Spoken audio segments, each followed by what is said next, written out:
No Safe Place by Deborah Ellis. Chapter 1. The sound of pissing woke him up. Exhaustion had let Abdul slip into a half-sleep in spite of the pounding music from the disco up the street, but the tinkling of water hitting cement just a few feet away broke through his slumber. He turned his head away. He was well hidden in the shadows, down in the gully under the ruins of the old tower. The drunk couldn't see him, just discussed him. The sound of a zipper, the uneven footfall staggering away. Abdul kept his eyes closed. If he didn't open them, maybe his brain would think he was still asleep and let him drift off again. Then the disco music changed. A techno version of a Beatles song flooded through the Place d'Armes, Penny Lane. Abdul didn't even try to get through it. He tossed back the filthy blanket, rolled it away into a corner, and climbed the steps out of the gully, checking again to make sure the light chain with the thin medallion was still around his neck, under his clothes. He'd spent the rest of the night playing cat and mouse with the Calais police. It was a dangerous game, but it was a whole lot safer than remembering. How much? Doesn't matter. It's more than what you've got. You don't know how much I've got. I can smell you. Your stink tells the whole story. Abdul clenched his toes inside his torn sneakers. It helped him to control his temper. At least my stink is honest, he thought, from months of hard travel and living rough. He wondered what the smuggler's excuse was. I'll owe you the rest, Abdul said. The smuggler scratched himself in places that weren't supposed to be scratched in public. He exhaled cigarette smoke into Abdul's face. Don't like dirty Arabs. I'm Kurdish, Abdul said, then wanted to snatch the words back. He'd just played into the man's prejudice. Should he say that he was part Arab, his mother's family from Baghdad? Why bother? I'm 16, he said instead, lying just a little. I'm strong. I'll find work in England and pay you what I owe you. He spoke in English, which was better than his French. He knew the smuggler knew both. You'll work. You'll pay. You'll do as you're told. My grandmother carried a gun in the mountains fighting for a Kurdish homeland, Abdul thought. And here I am in a back alley of Calais, negotiating with a fool. Just tell me how much, he said. I'm too tired for games. The smuggler spat on the ground, then held out his slab of a hand, wiggling his fingers. Abdul dug down into his right front trouser pocket, the one with the pouch sewn inside it. He took out a roll of British pounds that had, until recently, been wrapped in plastic and shoved up his rectum. Not even that place was secure. He'd come across bodies with the bellies sliced open. He took off the elastic band and put the bills in the smuggler's hand. Count it, Abdul said, and give me a receipt. The smuggler sneered and made Abdul's money disappear into his own pocket. He was a big man. He used to be muscled, but that had gone to flab, every meal he'd eaten attaching itself to his belly and arms. You want a receipt, you little Kurd turd? Ask the CRS, get your receipt from them. And when you're finished, meet me tonight, 2 o'clock, where the campers park, back of the old downed hotel. Do you know the place? Abdul knew it. It was by the pedestrian pier, where tourists stood to watch the ferries passing. Don't be late. I'll be happy to leave without you. The smuggler started to walk away. You'll be eating lousy English food for breakfast. Abdul was thin from too many months of being on the road, but strong from too many fights with other migrants. He flung himself at the smuggler's back, wrapping his arms so tightly around the bigger man's throat that the smuggler began to die right there on his feet. Count it and give me a receipt, Abdul said. The smuggler tried to shake him off, but his bloated body didn't function well without oxygen. He reached into his pocket and threw a wad of pound notes to the ground. Abdul released him and went after his money. The smuggler's boot smashed into Abdul's head, sending him spinning into the gutter. Keep your money, Kurd turd, he said, as he stomped away. I don't want you on my boat. For a moment, Abdul was too stunned to move. The kick, then his skull crashing into the curb put his brain on temporary lockdown, but he could feel his fingers curled tightly around his money. He let the smuggler go. There was no point running after him. Abdul had dealt with men like that in Iraq and all across Europe. They had no honour, and they could always find another customer. His head was still buzzing, but he got to his feet anyway to escape the pile of dog dirt he'd nearly landed in. Everywhere in Calais there was dog dirt. He used to wonder what was wrong with the French. They couldn't clean up after their dogs. Now he was beyond wondering. Now he just tried to watch where he stepped. Abdul shoved the money back into his deep pocket without taking the time to rebind it. He'd have to find a place where he knew he was alone to roll it, wrap it in plastic, and shove it back up his backside until he could find another smuggler. This alley looked deserted, but there could be people hidden among the garbage bins waiting for their chance. He got out of there fast. It had taken him weeks to find that smuggler. Calais was full of people eager to earn money, but it was also full of cargo. He could make another run at the channel, the tunnel that went beneath the English Channel, and try to hop the razor wire fence around the entrance if he could find a place out of sight, with the security guards and CCTV cameras. Maybe he could latch onto a freight train, or even walk the 50 kilometres through the channel. Or he could try again to climb onto the back of a cargo truck headed for the ferry. For that, though, he needed courage, and his well of bravery had pretty near run dry. His previous attempts had ended with cuts and bruises, and he knew he had been lucky. The truck drivers were onto them now, and they would swerve wildly and deliberately to shake off any passengers. He'd seen what had happened to other migrants, broken bones, head injuries, and deep cuts that went septic in the bad living conditions of the jungle, the migrant camp. The wad of money felt uncomfortable in Abdul's trousers. It was down deep, but it still felt within reach of thieves. Amassing it had cost him so much, and he'd never have the means to replace it. He had to keep it safe. If he could at least close his pocket with safety pins, maybe he could leave his money there instead of shoving it into the other place. But he had no safety pins. He kept his hand firmly in his pocket, on his money. Abdul kept walking. It was dangerous to stand still. Someone could spot him and report him, but he walked without direction. 4 months on the road, and he still hadn't conquered the problem of time. In Iraq, there had never been enough time. Out on the road there was way too much, and no place to spend it. The day had only just started, and the free meal wouldn't be served until early in the afternoon. Abdul decided to walk into town. Maybe there was someone looking for a day labourer, at least half the legal wages, but it would still be money he could spend. That was his rule. The money from Iraq was for getting into England.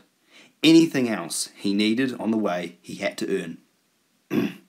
That's why it had taken him 4 months to cross 6 countries. Abdul changed directions. He'd been heading towards Saget, a suburb in the west of Calais with high sand dunes and long grass to hide in. He didn't stay long on the busy Avenue Devon, but turned down a side street and cut through the cemetery. Calais was a pretty enough town. They worked hard at keeping it nice for the tourists coming and going from England. There was an old lighthouse and a war museum and an old Nazi bunker. The tower he had slept under had been built in the 1200s, rattled by an earthquake in the 1500s, hit by a cannonball in the 1600s, bombed by the Germans in 1900s, and pissed on by a drunk in 2009. A breeze came off the channel, and it caught him in such a way that it bounced off his clothes and drove his own scent into his nostrils. There wasn't much he could do about it. He had only what he was wearing and nowhere to do laundry. The shops and hotels of Rue Royale came into view. But even as he approached them, Abdul knew he couldn't face asking for work. Calais had not been kind to him job-wise. He stuck out too much. All the migrants did. The people with money and passports were pink-cheeked and wore pastels. The migrants were the ones with the dark hair, the dark skin, and the dark clothes. He crossed the street and turned into Parvana. Sometimes he slept there on the soft grass, sheltered by low hedges. Not often, though. The police had taken to raiding the park in the middle of the night. This morning it was quiet. Abdul sat on a bench and listened to the sound of the little waterfall. The sun found his bench and he started to doze. Not for long. A group of drunken football fans stomped along the sidewalk, chanting loudly for their team. They didn't see him. But Abdul didn't want to wait for them to come back. It wasn't safe to stay in one place for too long. He headed back toward town, but this time the Channel breeze brought with it the scent of croissants baking in the bouillon. Abdul turned on his heels and walked away quickly. He was way too hungry to put up with that. The sound of a police siren made him duck inside the nearest building. It was the public library. He hoped no one would kick him out. A library would be a good place to hole up for a while. A woman was sitting at the front desk. She kept her eyes on her work as Abdul came through the door. He moved farther inside into the rows of shelves. The library was quiet, with few people. Why hadn't he come here before? History, travel, cookbooks, science, novels, even children's books with their bright pictures and promises of good tomorrows. And then he saw words that were not in French. He thought he recognized Turkish. Then he saw Russian, Farsi, and something he was pretty sure was Hungarian. And then on a single shelf, in a not very long row, he saw Kurdish. Abdul took a book down from the shelf and read it about mining in his own language. He put that book back and read a fairy tale, one he recognized from his grandmother. Then another book about Kurdish history. You are strong, his people seemed to be telling him. You will survive. You will carry us forward. He hadn't realized he was grinning until he looked back up and saw that the lady at the desk had a clear view of him and she was smiling too. Abdul put the book back onto the shelf and approached the desk.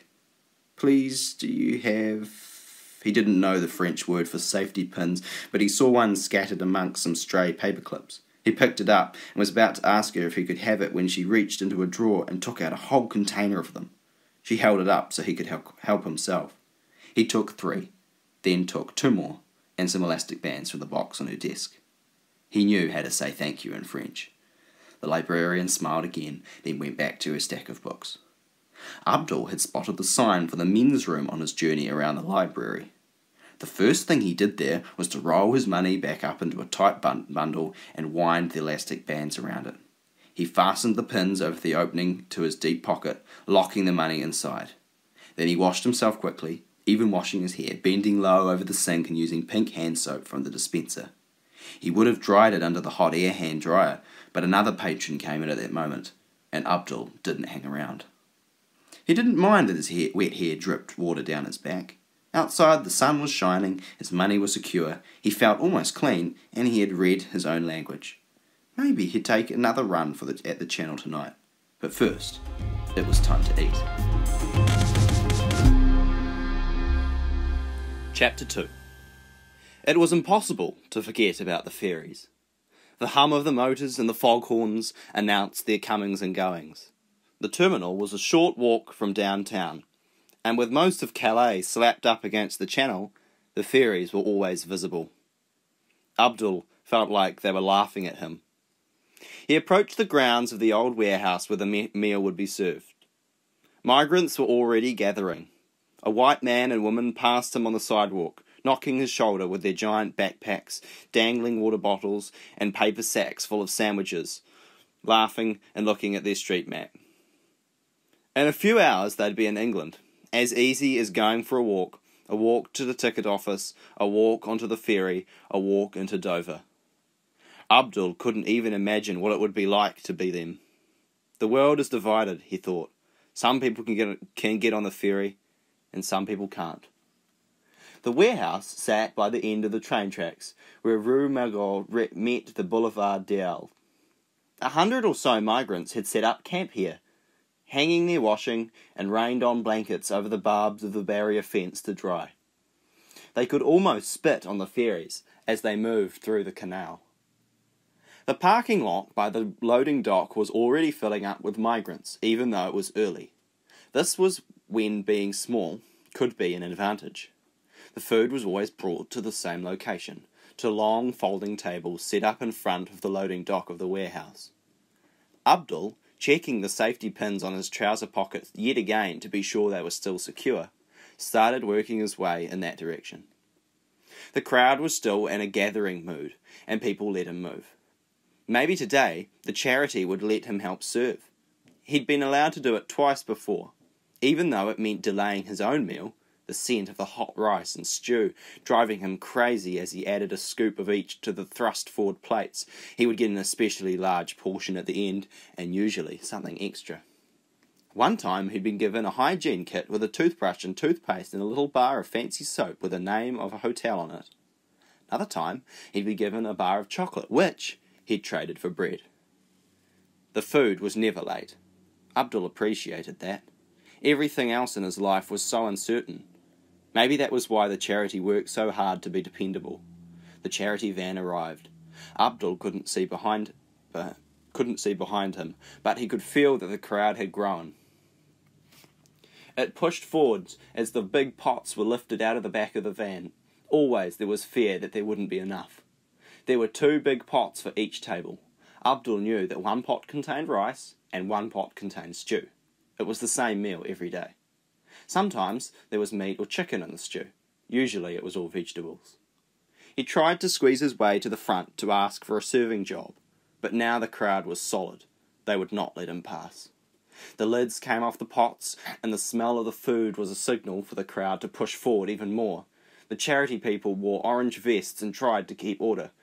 "Take your plate, go up to the left," they said, trying to keep the human traffic flowing, but there were too many people, and they were too hungry. Abdul got his plate of food. He tried to reach for a plastic fork, but was shoved out of the way. Circling his plate with his arms, he moved to the left, trying to follow the rules. He saw a woman trying to shepherd her children at the next table. One child was shoved, and his rice and stew spilled all over his clothes. The noise from the crowd was so loud that Abdul couldn't even hear the child's cries. Abdul got away from the main crowd and started to eat, still standing, using his fingers to get the food to his mouth. He ate quickly. Having food stolen was not uncommon. He used the rice to encircle morsels of stew, and didn't take his eyes off his plate until his tongue had lapped up everything. This would be his last meal until tomorrow. He looked up then at the crowd. It didn't seem to have gotten any smaller, even though he could tell from how deeply the ladies were going into the pots that the charity would soon run out of food. He began to look for an exit, but the only way off the quay was through the crowd. He just reached the bin to toss away his plate when a roar rose up from the crowd. Abdul checked the tables. Food was still being served, but something was going on. He scooted behind the servers and jumped up onto the loading dock. From there, he could look out over the crowd. Something was happening in the middle of the lake of people. Bodies were bumping up against each other, the movements becoming harsher and rougher. In minutes, the shouts turned to screams, and the edges of the crowd became wilder as people in the middle tried to get away from the growing brawl. "Who is it this time?" one of the charity workers asked Abdul as he jumped down to help her load the empty pots into the back of the van. "I can't tell. Looks like everybody." There were too many people in too small a space. The crowd by the tables was pushed from behind, shoving one of the charity workers right into the wall. "That's it! Clear away!" the woman in charge yelled. She had a voice like a megaphone. It caused more panic. The people near the tables who had not yet been fed were desperate for food, and they saw their chance to eat being taken from them. One man took a pot that still had some rice in it out of the charity worker's hands. He tried to tell her that he would distribute it, that she should get into the van and be safe, but he didn't speak her language, and he had to yell to make himself heard through the crowd. All she heard was a man yelling at her and trying to take something out of her hands. She didn't understand. She screamed. Abdul watched the tables collapse, the legs snap, and the pots fall to the ground, spilling the food that was left. Hungry men, women, and children tried to scoop up the food with their hands, swallowing stew with pebbles and dirt. Several people were stepped on. Their cries were lost under the trample. Abdul stayed on the truck, helping to load pots, giving a hand up to the distraught workers. It's the Afghans and Eritreans," one said. "An argument. Someone's been stabbed." We have to get it there," another worker said, digging out the first aid kit. You can't get through."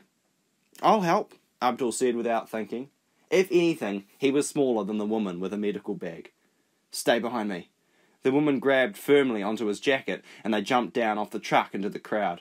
Abdul plunged blindly, going against the wave of people, feeling backed up by the woman clutching his clothes.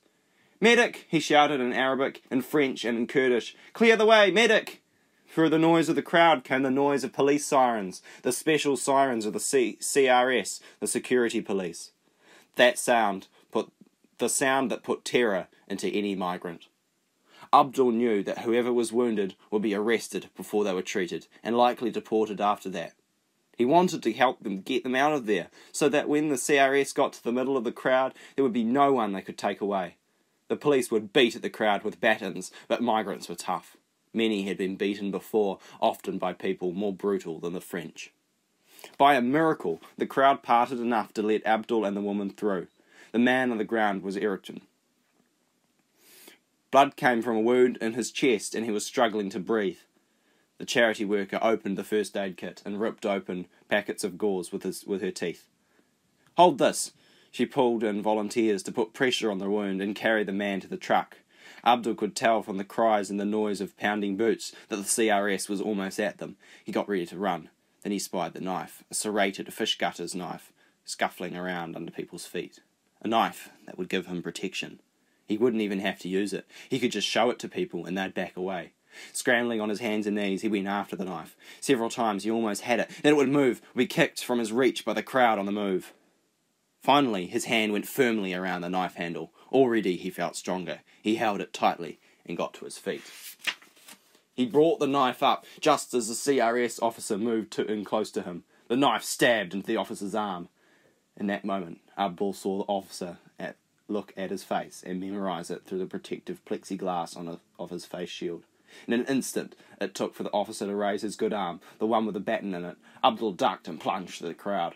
He could hear the officers coming after him, could hear the cries of the migrants who closed ranks and were beaten for not getting out of the way. He heard, and he kept moving. At the yacht basin, he jumped the low fence and stumbled his way down the stone steps, slimy from the seaweed left by the low tide. He tried to blend in with the wall as he made his way around the narrow ledge towards the steps in the opposite corner. The ledge was slippery too, caked with seaweed and trash. But at least he couldn't be seen from above, and the few boats in the basin were abandoned by their owners this late in the season. It was then that he noticed he was still clutching the knife, and it was covered in blood. Abdul grabbed at an iron ring attached to the stone wall and leaned down, dipping the knife into the cold seawater. He wiped the blade and handle dry on his trousers and righted himself on the ledge. The knife was too long to fit into his pocket, and it was unsheathed, so it was dangerous to carry close to his body, and he certainly couldn't carry it out in the open. For now, he cupped the bottom of the handle in the palm of his hand and stuck the rest of it up his sleeve. He made his way over to the steps and headed up them. He emerged from the basin by the old Fort Rishban and kept walking along the beach, toward the beach. Across from the boardwalk, an inflatable slide in the shape of the sinking ship Titanic looked depressed and out of air. The children who might have played on it were lined up at the ice cream trucks, whining in the chill breeze while their parents argued. The beach looked like a holiday, with beach huts and white sand, but Abdul knew how much dog dirt there was underneath that sand. Away from the beach, in the high June grass, Abdul found a child's t-shirt, discarded and dirty.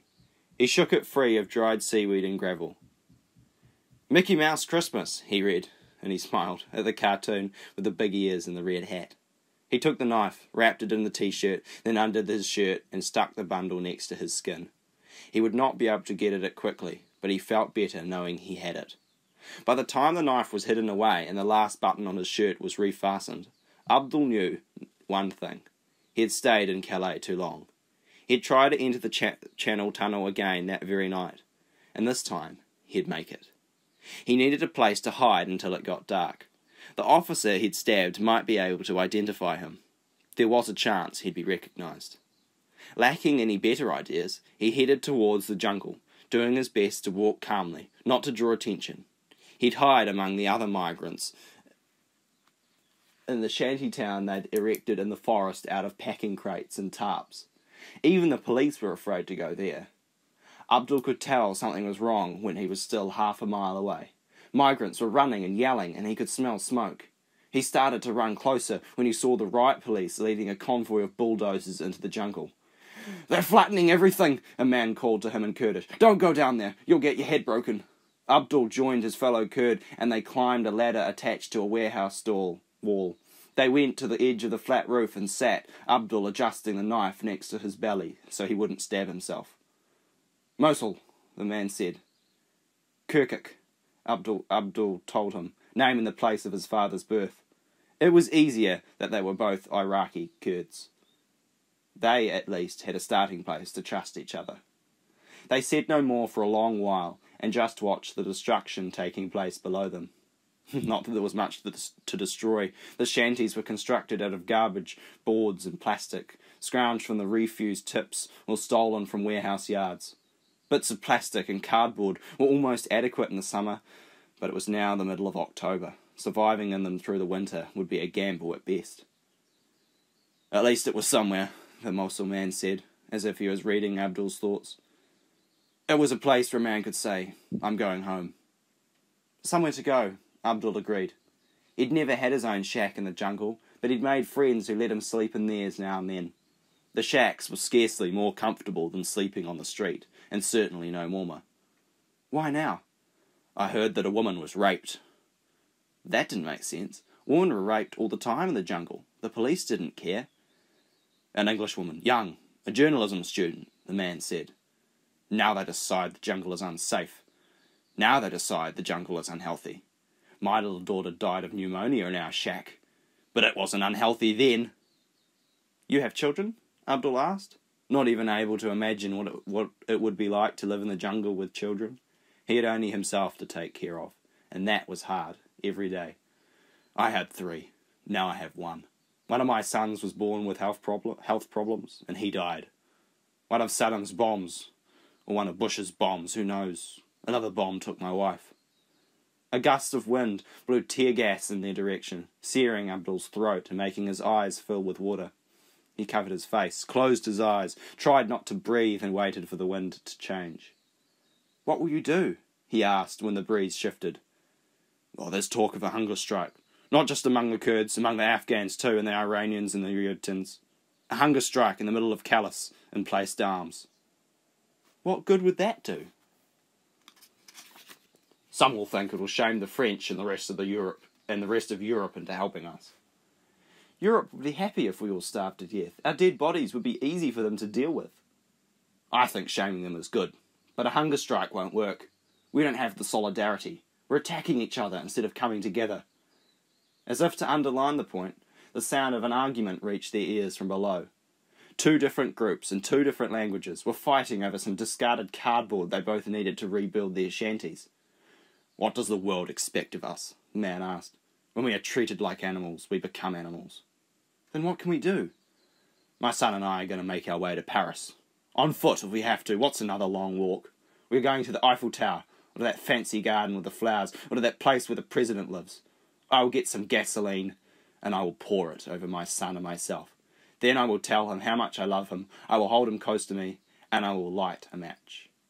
Abdul wasn't shocked, but the man was making one big mistake. Spare your son, he said. For what? For this? The man gestured at the chaos and misery below him. Take him to a mosque, Abdul said, or a synagogue, or a church. Leave him there with a letter from you that he can read when he gets lonely. Leave him with anything that you still have that will remind him of you and where he came from. But leave him there, if you are determined to do this thing. The religious people will care for him. They'll find him a home. You think it's better that he be cared for by strangers? No, it's better he be cared for by you. Cared for, not set on fire. Go away. You're too young to know anything. Abdul got to his feet. Give your son a chance. If you don't like it here, go somewhere else. Good advice. Go follow it yourself. How long have you been here? Abdul stomped away. He was thinking hard. After every raid or riot, there was a huge crush of people at the channel entrance. The security police would be there in force tonight too. And they'd be angry because one of their own had been stabbed. His chances of getting through were very small. But he still had a way out. The smuggler was leaving at 2 a.m. Abdul knew the place the boat was leaving from. All he needed to do was to keep hidden until then. Chapter 3. If you give me a hard time, I'll dump you in the channel. Abdul stood in the shadow between the canal wall and the light tower. Below him, almost close enough to touch, a small group of migrants were getting ready to make their final stage of their journey. The smuggler repeated his warning in French, just to be sure he was understood. Now, give me your money. Abdul counted heads. There was a family of 5. They looked to be from Eritrea or Somalia. One of the children was a baby and would sit in its mother's lap. So the 5 of them would take up 4 spaces. There was a teenaged girl, downplaying that she was a girl by tucking her long braid inside the back of her jacket. She wore a big hat pulled down around her face, and men's clothes that were loose and big around her. Clearly, though, she was a girl. 5 spaces. There was a white boy, medium height, young, but trying to look older by frowning. White people were unusual in the Calais migrant world, but not unheard of. There was a war in Georgia. There were wars in lots of places. 6 spaces. A tall, teenager, male with Central Asian features, stood next to the white boy. Was he Tajik? Mongolian? Abdul couldn't tell, maybe Afghan. He was hunched over and also frowning. 7 spaces. Piglet, get over here and help! A small boy, 10 or 11 years old, came running up to the smuggler. His hair was long and unkempt. The smuggler yelled at him in English.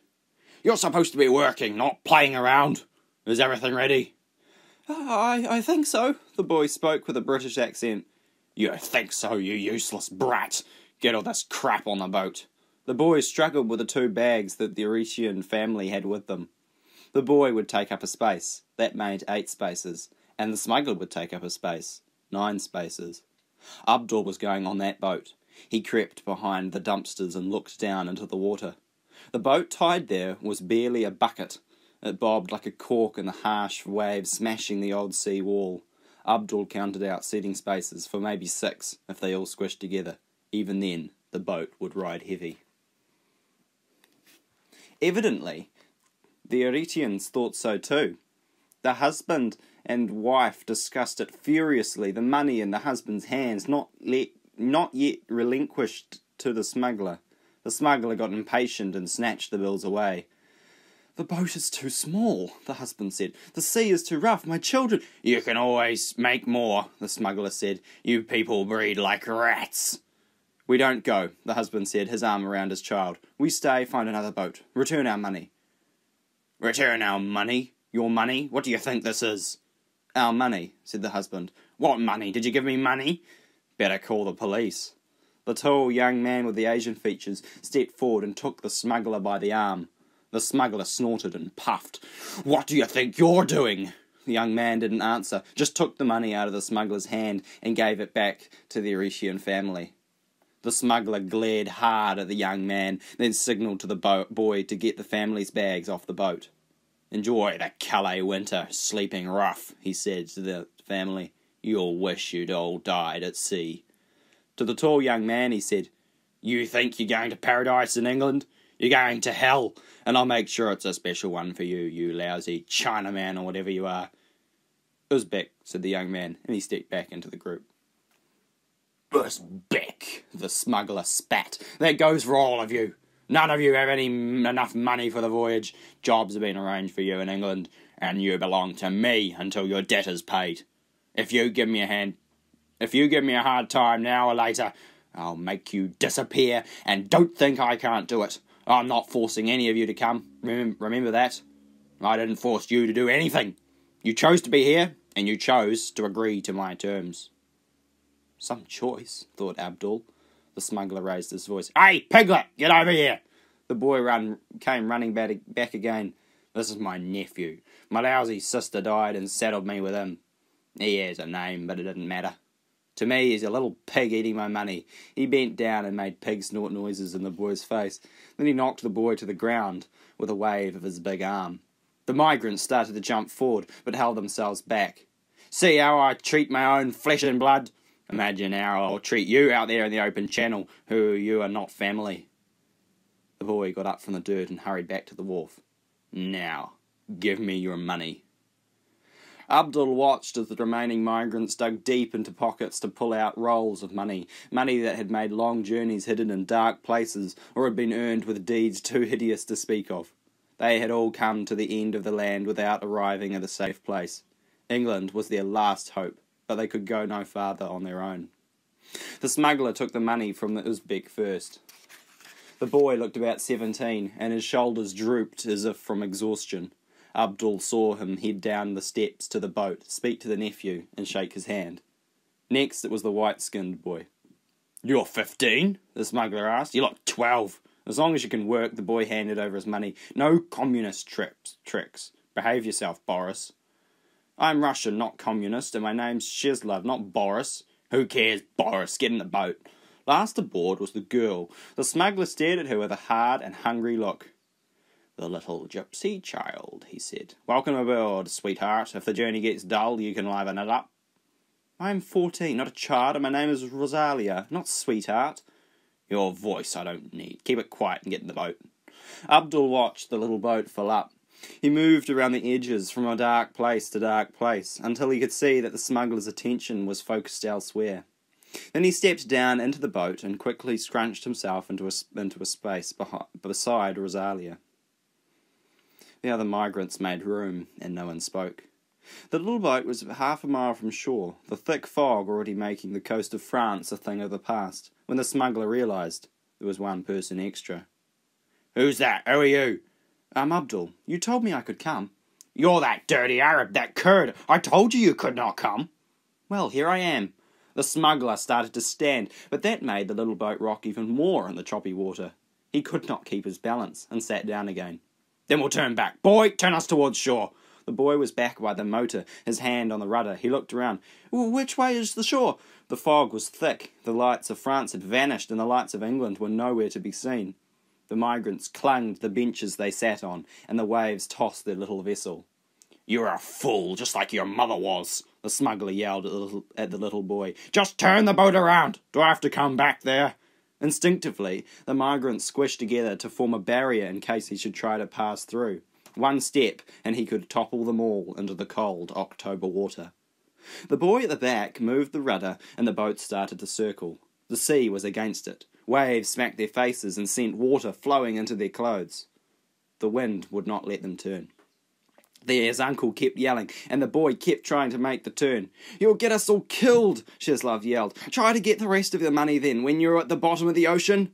Water sloshed against their ankles, filling their shoes. The migrants tried to bail out by cupping seawater with their hands.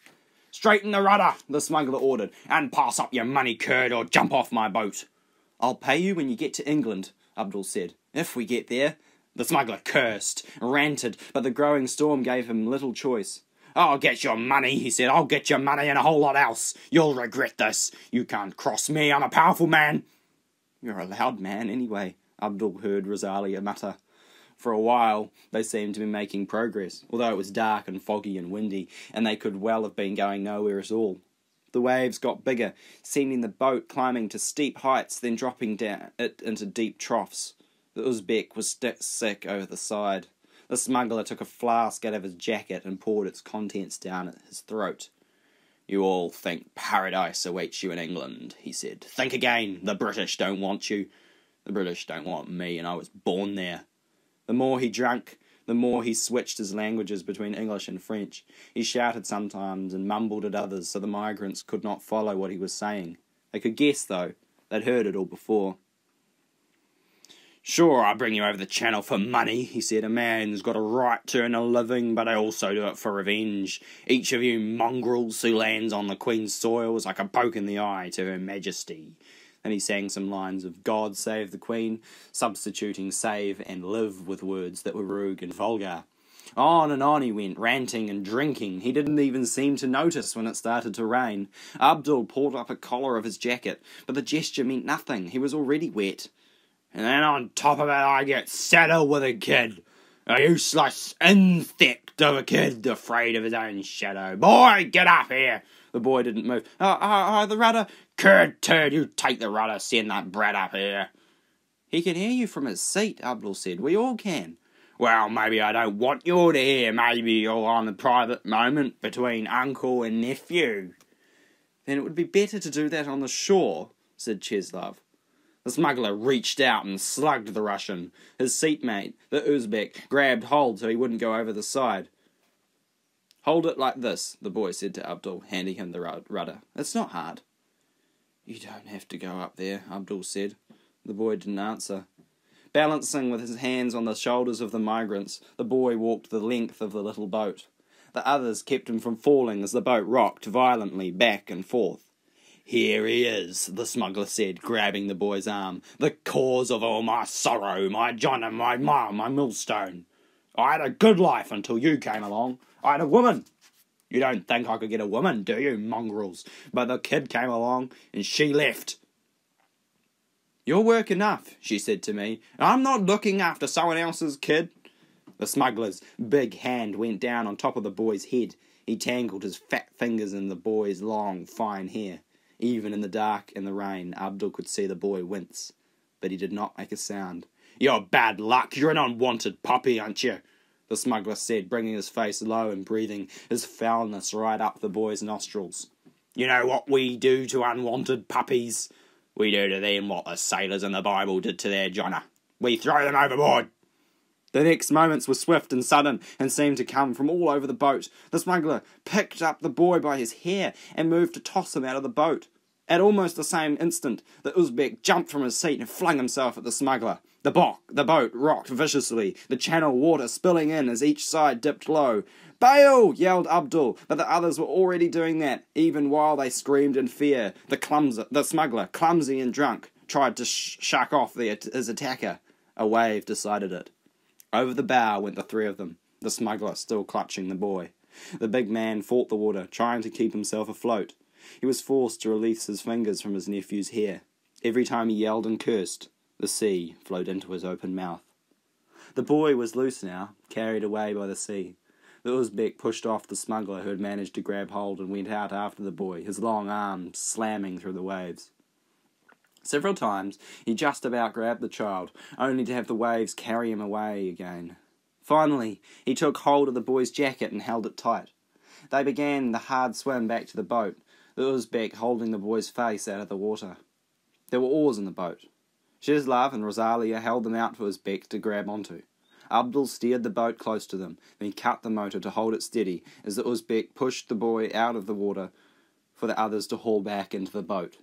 Then it was the Uzbek's turn, and the boat dipped perilously close to going right over as he reached up and climbed on board. For a long moment, they could all do nothing more than breathe. Abdul took off his own jacket and put it around the boy, but everyone's clothes were more or less soaked, and the boat held no blankets. Abdul had almost forgotten about the smuggler until he heard a voice roar up from the sea and felt a slap so hard on the side of the boat that the shudder ran up and down its spine. A fat hand appeared out of the depths and gripped the edge of the boat. A second hand followed, and then, as if Neptune himself was trying to climb into the boat, it tipped over almost 90 degrees and was edging to a complete flip when Shislav took an oar and smashed it down on the smuggler's hands. Abdul thought he could hear the bones break. One hand released, and the boat began to right itself. Rosalia picked up the other oar, and she and Shislav whacked at the other hand until it was smashed and bloody. Abdul, his hands clutching Rosalia and Shislav so he wouldn't fall over, kicked at the smuggler's head, smashing his nose, and pushed him away from the side of the boat. The oars pushed him farther away, and the waves did the rest. It was barely a minute before the sea sucked away his screams and curses. The migrant sat back down on the benches. No one spoke. The boy passed in and out of consciousness, and the Uzbek who had saved him shivered and shook in his wet clothes. The rain came down, and the waves carried the boat this way and that. Abdul could not get the motor restarted. The others tried, but they also had no luck. Without the motor, the rudder was useless. The migrants huddled together so they could share what little warmth they had.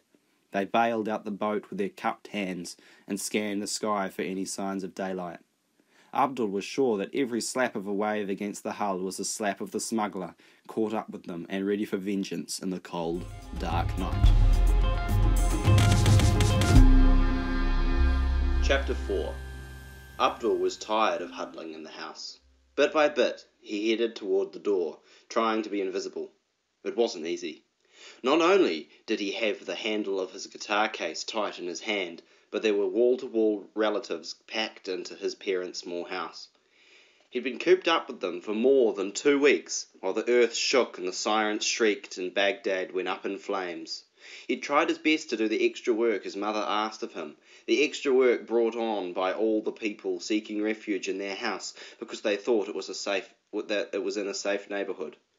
He hadn't even complained, well, not too much, when his older cousins and brothers had gone out with the men to find supplies and he was kept at home by his mother, even though he was 11 and hardly a child. But today was Wednesday.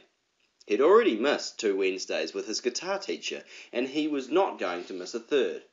All he needed to do was make it through the door. It helped that the glass in the windows had been shattered by the explosions. The family had covered the window panes with flattened cardboard boxes and sheets of newspaper. It made the house darker than it would normally be. And since most of the bombs fell at night, people slept during the day. Abdul could see several sleeping relatives in each room he passed. He also had to be careful of his mother's paintings, taken down and stacked against the wall so they wouldn't be damaged when the house shook. Holding his guitar carefully so it wouldn't knock into something and make noise, Abdul went step by step toward the door. He even held his breath. From the back kitchen came the voices of his mother and her 2 sisters having a discussion about how many meals they could get out of the remaining flour and oil. With every second, Abdul expected to be called on to fetch something or clean something, but he made it to the door and then through it. He even managed to close the door behind him. The small concrete yard was empty in the heat of the day, so Abdul had no problem crossing it and letting himself out through the high metal fence that separated their house from the street. He stepped out into a city he didn't recognize. It was as though God had picked up the world, shaken it madly, then let it fall through his fingers and scatter on the ground. The men in his family should have prepared him. He should have been allowed to stay in the room where his brothers and older cousins came back with supplies and talked about the world outside. He should not have been sent out with the younger children. The houses immediately around Abdul's house all had pieces missing. One had a huge hole in the roof. Another had a hole in the wall. Another had collapsed altogether. There were big chunks of cement and glass everywhere. Abdul headed off in the direction of his teacher's street. He passed a home that had had the whole front wall blasted away. Abdul could look into the open rooms. He saw an old man and woman sitting in the remains of their kitchen, looking at their hands. He kept walking, the guitar bumping gently against his legs. The more he walked, the more rubble there was. He saw buildings that were still smoking and cars that were still smashed and broken. He almost stepped on the body of a man that was badly burned, the mouth still open in its final scream. Some neighbourhoods were crowded with people scrambling through the wreckage, calling out to each other when they found food or a body. Others were trying to make crude repairs, shoring up their broken houses to get ready for the bombs to fall again. When he got to his teacher's house, all that was left were hunks of concrete with steel rods sticking out of them like bones and the remains of a fish. None of it was recognisable as walls or a roof. Abdul could see the blue of the curtains, just a scrap peeking out beneath the remains of a cook stove. He called out his teacher's name. Bashar! There was no answer. He called out the names of his teacher's family members, his wife, Maryam, his sons, Muhammad and Samir, and his little daughter, Fatimina. "Here I am," said a tiny voice. Abdul ran toward the sound. "Fatima, is that you? Where are you?" "I'm here," she said again. The sound came from above and to the back. He ran that way. She was sitting on top of the rubble, clutching an orange and green pillow. "It's your lesson day," she said when she saw it was Abdul. "Papa's not here." "Where is he?" She shrugged, then pointed down. "Inside," she said. "I think they're inside. I didn't like the way the house shook. I brought my pillow to sleep outside. Mama told me no, but I can do that sometimes." She tried to lift the slab of concrete that jutted into the one she was sitting on. "It won't move," she said. Abdul climbed up onto the rubble, difficult to do with one hand full of guitar. He sat down beside her. "Has anyone come to help you?" She just looked at him, her eyes big and round. He tried to remember being 5 years old, but that was a whole 6 years ago, a lifetime. "Are you hungry?" he asked her. That was a safe question. Even 5-year-olds knew if they were hungry or not. She nodded. "Come to my house. My mother will feed you." Will my mama and papa be there?" He helped her climb down the rubble. "It's my lesson day," he said. "If I don't show up, your father will know where to look for me." He held her hand as they walked, and he wasn't at all embarrassed to be seen holding the hand of a little girl. He had to walk her back through the rubble and destruction. To keep her busy and not scared, he taught her a song. "This is by the Beatles," he said. "It's called Yellow Submarine." Little Fatima did not know English, so he taught it to her in Arabic. The song still worked, and they sang it all together all the way back to his house. Whenever he spotted a dead body, he made her sing especially loud so she wouldn't be afraid. That night, Fatima sat in his mother's lap, surrounded by all the relatives that Abdul now felt lucky to have around him, even his uncle Farooq, who had majored in business and who his father said was allergic to joy. Fatima leaned back against his mother and laughed with the other little kids at the puppet show he and his father and cousins put together of Alice in Wonderland, with puppets made out of socks and cooking utensils. Abdul was playing the Queen of Hearts. As he waited to make his entrance, he wrote his first song. It was about Fatima. He called it "The Girl on the Rubble," but in the song, the girl was not pointing down at the ruins. She was trying to touch the stars. Chapter 5. It was a night without sleep. The rain fell without mercy, and the waves tossed the boat around like a plaything. There were no lights to row toward, and there was no rescue coming. No one on earth knew where they were, and no one had even noticed that they were missing. The migrants clung to the boat, riding out the rise and fall of the waves. Abdul tried to hold the rudder steady, but he didn't know why he bothered. He didn't think it was helping or hurting. The sea kept swirling. "Bail out!" someone would yell, and everyone would bend and scoop, the waves easily replacing what they laboured so hard to get rid of. Dawn came slowly, hidden behind the thick clouds. By the time Abdul realised he could see, the rain had downshifted from a deluge to a drizzle. The air was still cold and the wind still blew, but the waves rolled instead of rocked. The migrants rolled with the waves, and, exhausted from fear and shivering, they slept. "We killed the boys, Uncle." Sheslav's voice startled Abdul out of his slumber. It seemed to be around mid-morning. The rain was more mist than drops. "It was self-defence," Rosalia said. "He would have tipped us over, climbing into the boat with his giant body." "Who will care?" asked Sheslav. "We did it. The man was a pig, but he was all we had to guide us to England. Now we are stuck on the open sea in a piece of crap boat with a little boy who will turn us in as murderers. Boy, what kind of boy are you?" Abdul's arm was around the nephew's shoulder, trying to keep him warm. He could feel the heat from the boy's fever through his wet clothes. "He's sick. Leave him alone." "Soon, but we need to know. Is he the sort of boy who will cry to the authorities? Will he go, 'Boo-hoo, my uncle is dead and these are the people who killed him'? Or will he say it was an accident?" "It was an accident," said Rosalia. "It was, until we smashed his fingers." "And those smashed fingers will still be attached to his body when it washes up somewhere. There will be questions, and what will the answers be?" "Can this wait?" Abdul said. "For what? We could be picked up at any time. His body could be fished out of the water at any time. Maybe there is something in his pockets to tie him to us. He has our money. Maybe he has something else." "Like what?" "I don't know. A list with our names on it. I did not come all this way to end up in a British jail. I can see that the boy is sick. It will not make him sicker to answer a question." "We will all say he fell off the boat," Rosalia said. "We will keep our mouths shut about the broken fingers and the kicks to the head." "It's the boy they will listen to. He's one of them." The Russian crouched down in front of the boy. "You are young, but you are old enough to look us in the eye and say what is in your mind. Do you want us to put you in jail? Do you want to put us in jail for killing your uncle?" The nephew raised his head. His eyes met Sheslav's. "I'm all alone." "So are we. What's your answer?"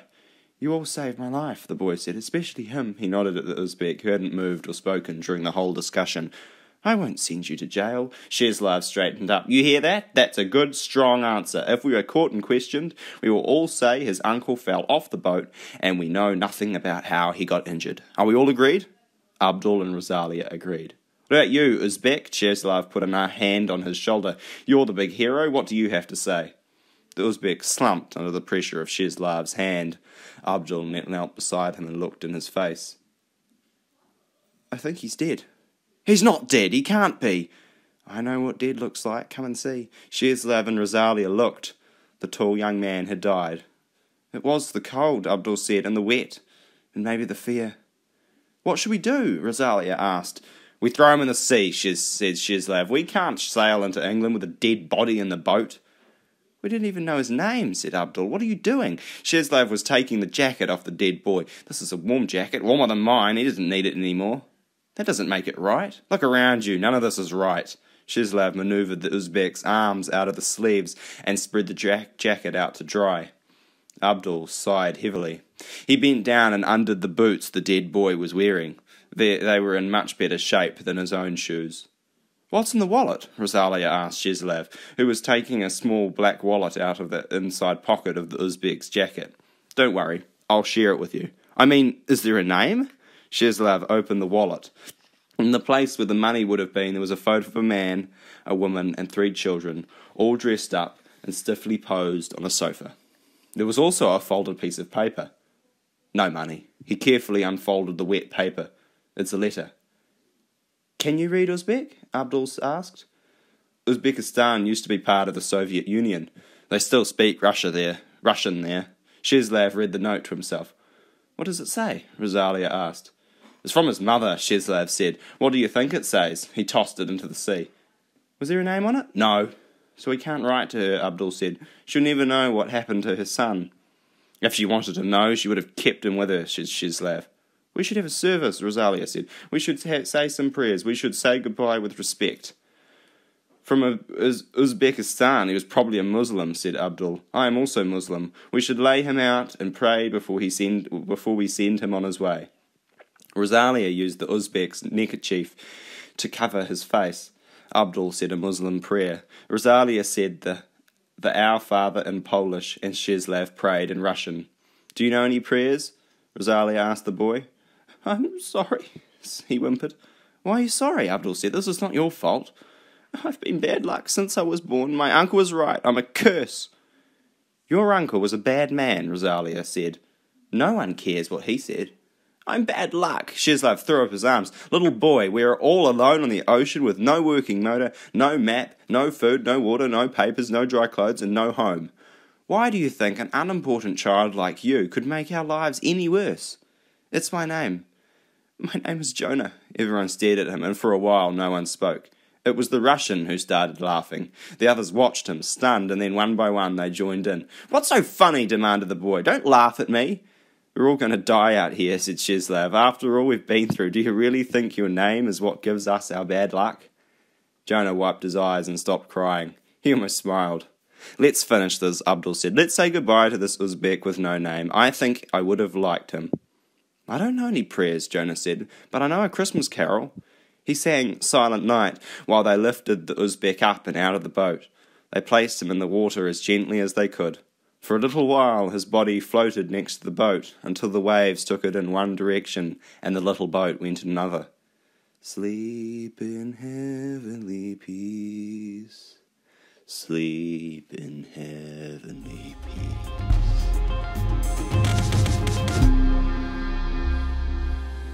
Chapter 6. We should row, Rosalia said. The sea was calm enough now that rowing might actually get them somewhere. Which way? The sky was a little lighter on one side of the horizon, under the clouds. That way is east, said Abdul. England is west. We row toward England. The boat had 2 oars. Abdul took the first shift, turning the boat with some difficulty. He had never rowed before, and he did a great deal of pulling without seeming to get anywhere. Oh, this is much better, Shislav said. We really are moving now. Shut up, said Rosalia. We will row, and maybe in a month we will reach England. Maybe we are off course and we'll row right by England, right into the middle of the Atlantic Ocean. Abdul kept pulling on the oars. It felt like he was moving the boat along, but how could he say for sure? Maybe for every metre he rowed them, the waves and current moved them too, and in a direction they didn't want to go. How big is the channel? He asked Jonah. How long does it usually take for you to cross it? Well, we leave when it's dark and get there when it's light, if the motor is working. Where do you land? Different places. Sometimes a bigger boat comes out to meet us and takes away the cargo. The cargo? You mean us? No, the bundles underneath the floorboards. Abdul, Shislav, and Rosalia looked at each other. Are there bundles on this trip? Shislav asked. Sure. Where? Jonah pointed to places around the hull, under the boards. Sheslav tried to pry the boards up with his fingers. "Hey, gypsy, got a nail file?" Rosalia ignored him. Abdul secured the oars, searched into his shirt, and unwrapped the knife. "You going to kill me for my words?" Abdul didn't answer. He bent to one of the floorboards and started attacking it with his knife. "You've never used a knife before, have you?" Sheslav taunted. "The boat is made of wood, not cake." Abdul swung his arms up so the knife point was at Sheslav's throat. "I stabbed a security officer. I'm not afraid to stab you." "Go ahead and try," Sheslav urged. "You want to be the king of the boat? Try. You don't know me." Abdul lowered the knife and went back to attacking the board. It started to loosen. The boat tipped precariously as they all leaned in to look. Jonah was the one who reached in and grabbed the 2 packets. Wrapped in heavy, clear plastic, each was about the size of a deck of cards. "Heroin?" Abdul asked. "Cocaine?" "It's heroin," Jonah said. "I heard them saying." "How many are there?" Jonah showed them the spots. 3 hiding places. Abdul didn't know how much money was involved, but he knew it was a lot. "We should throw it away."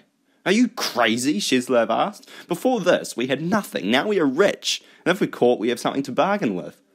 "If we're caught with drugs, we'll go to prison," said Abdul. "I will not get caught," Sheslav said. "I will turn this into money. When I have money, it will be easy to do what I want to do." "What's that?" "None of your business." Abdul was already tired of the Russian. He handed Sheslav his knife. "You want to work instead of talk?" Sheslav took the knife and chopped at the places Jonah showed him. One by one, 6 heroin packets were uncovered. "Any more?" Sheslav asked. Jonah shook his head. Abdul took the knife back. "So we have heroin," he said. "So what? It's not food, it's not water. It won't fix the motor or keep us dry. It's useless." "I'll take your share then," Sheslav said. "You can have it," Abdul said. "I want nothing to do with it." Sheslav grabbed Abdul's share and tucked it along with his own into his waistband behind his back. Rosalia picked up 1 packet and put it down again. "Oh, I don't like trouble," she said. Jonah reached for a packet, but Abdul stopped him. "Leave it in the boat. It's not going anywhere." "Why should the boy get a share?" Sheslav asked. "His country will take care of him." "It belongs to him as much as it to you," Rosalia said, and she took up the oars and got them moving again. The sun climbed higher, and the clouds began to drift away. The day warmed up. Abdul allowed his body to relax and his mind to drift. Sheslav was fooling himself if he thought the heroin would save him. Abdul would throw Jonah's share overboard before he allowed the boy to leave the boat with it. "Stop worrying about him," he told himself. He reminded himself that he had something to do. He had to get to England, and then he had to get to Liverpool, and he couldn't let anything get in his way.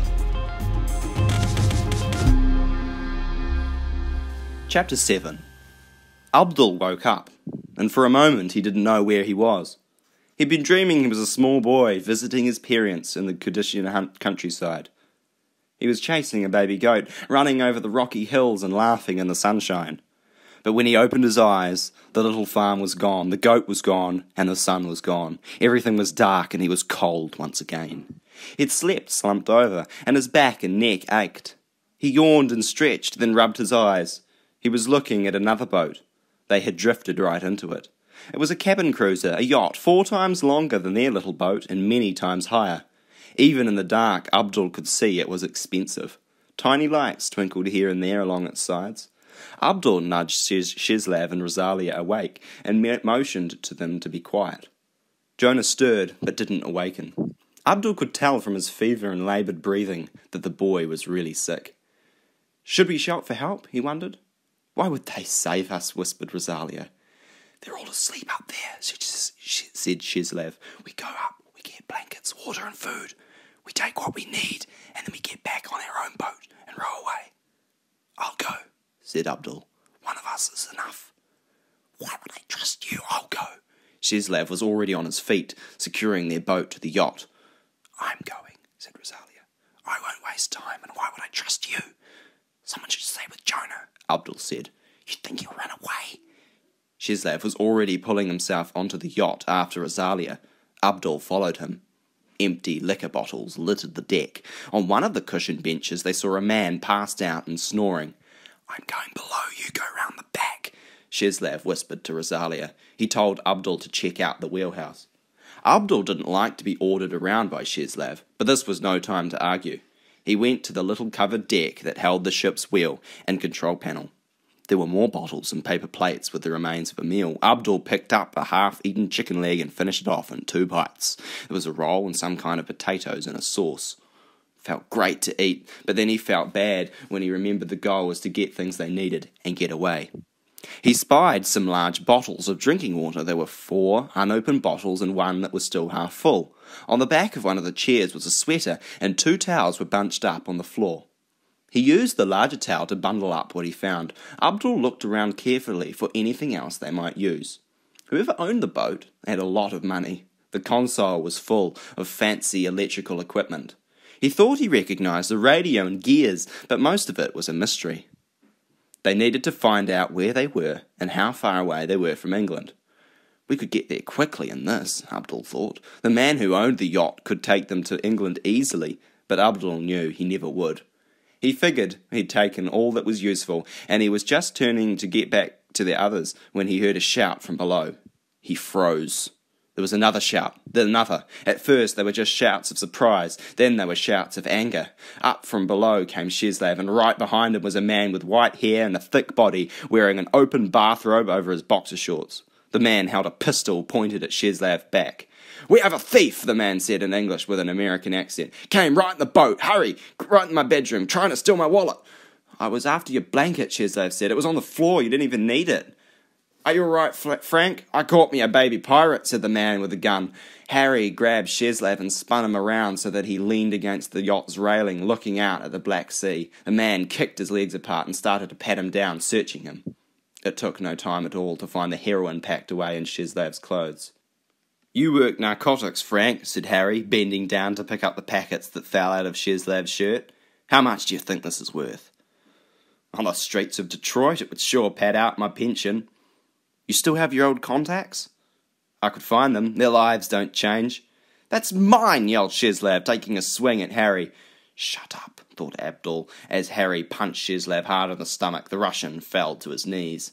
Abdul tried to get at his knife. He knew what was coming. These men had no reason to keep Sheslav alive. It would be only moments before they discovered the rest of them. He wondered where Rosalia was, and hoped she was well hidden. Harry pulled the belt out from the loops of his bathrobe and wound them around Sheslav's wrists, pulling back tight from his shoulders. "Where did you get this?" Frank demanded, speaking inches from Sheslav's face. "How did you get on my boat? Tell us, and maybe you'll live to get to a police station." Sheslav took a deep breath and spat right in Frank's face. Frank cursed, and the 2 men hit and kicked the boy, Frank using his gun instead of his fist. Abdul got ready to jump. Out of the corner of his eye, he saw Rosalia holding an oar, poised to attack. "There's more!" Abdul heard Jonah's voice, then saw him on the yacht's deck. The men stopped beating Sheslav and turned to Jonah. What is this, nursery school? Where do you come from?" Frank grabbed Jonah and threw him to the deck beside Sheslav. "There is more heroin out on our boat," said Jonah, his face flushed from fever and his hair matted with sweat and salt. "Lots more. Go and see for yourselves." Frank stood up and kept his gun aimed at the boys. "Go check it out," he said to Harry. Harry, keeping a tight hold on the 2 packets of heroin he'd found on Sheslav, walked to the other side of the yacht. "There's a beat-up old motorboat down here. It's empty." "The drugs are hidden," Jonah said. "I can show you." "Hold it." Frank used his free hand to pat down Jonah and check him for weapons. "Show us," he told Jonah. "From up here, and no tricks." Jonah went down to the side of the yacht and told Harry where to look.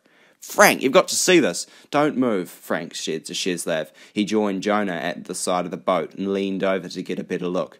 Abdul moved fast. He ripped the knife from his clothes, ran to the side, and pushed Frank over the railing. He heard a thud and a splash as the large man landed half in the skiff and half in the sea. It took just a second to cut through the rope tying the 2 boats together. At the same moment, he heard the sound of the yacht's motor starting. Frank and Harry scrambled to get back into their boat. "Let's go!" yelled Sheslav. "Haul up the anchor!" yelled Rosalia from the wheelhouse. Abdul stayed at the side with his knife, ready to fight the men if they managed to climb up. The yacht slowly started to move, creating a 3-foot gap, then a 6-foot gap, then a 10-foot gap. The men might have made it if they acted immediately, instead of trying to pick up all the heroin first. They could still swim, Abdul thought. They'd have to leave the drugs, but they could still make it. Help me! Jonah was struggling to haul up the anchor by hand. Abdul quickly sliced through Shezlav's bindings. Shezlav, his face bloodied from the beating, stumbled over to help Jonah with the anchor, and Abdul ran back to the side of the boat. The extra person on the anchor was helping. The yacht was moving a little faster. Rosalia was having some trouble with the controls. The getaway wasn't smooth, but every moment put more distance between them and the men. "You damn kids," Harry yelled. "You damn worthless, good-for-nothing kids." He spat out the last word as if it was the worst curse ever. Frank fired his gun at them, but his shots were wide. The yacht picked up speed. Within moments, their fortunes had changed. Abdul yelled back, "Yes, we are kids. We are unwanted, worthless, useless children. But," he laughed, "we have your boat." He felt the adrenaline rush through his body. He felt in control of his life for the first time in a long, long time. And he also felt something else, something he hadn't felt in years. It may have been joy.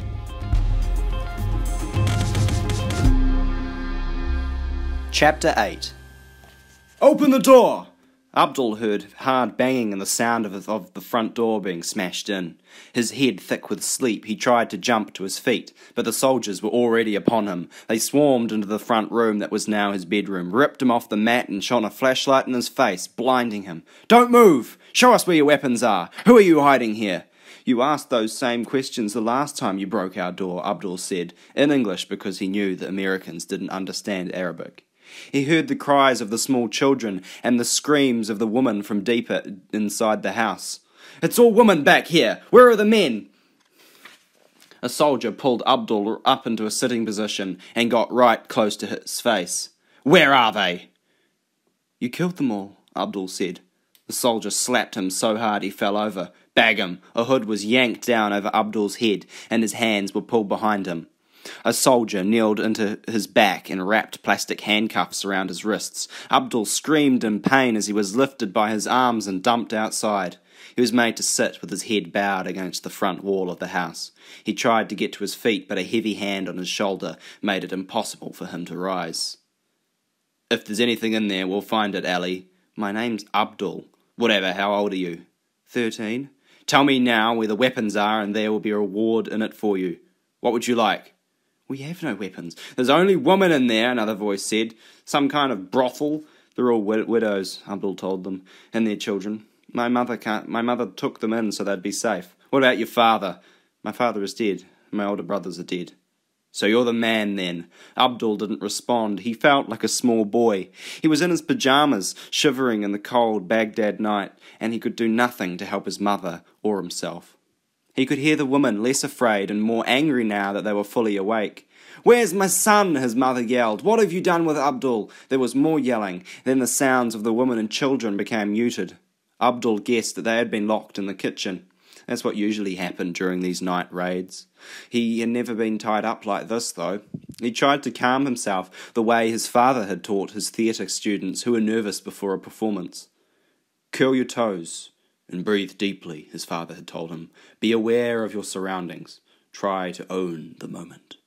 It was hard to breathe deeply with the hood covering his face. The cloth stank. How many others had tried to catch their breaths inside it? The song of the hood, he thought. He could write a song about a hood that goes from prisoner to prisoner. Maybe he'd give it a happy ending, and the hood could land on one of the soldiers who was now breaking whatever unbroken furniture was left in his house. The exercise was working. Writing songs always made him feel better. A melody started working its way into his head. A melody that began dark and sad, but became triumphant and at the end when the tormentor became the prisoner.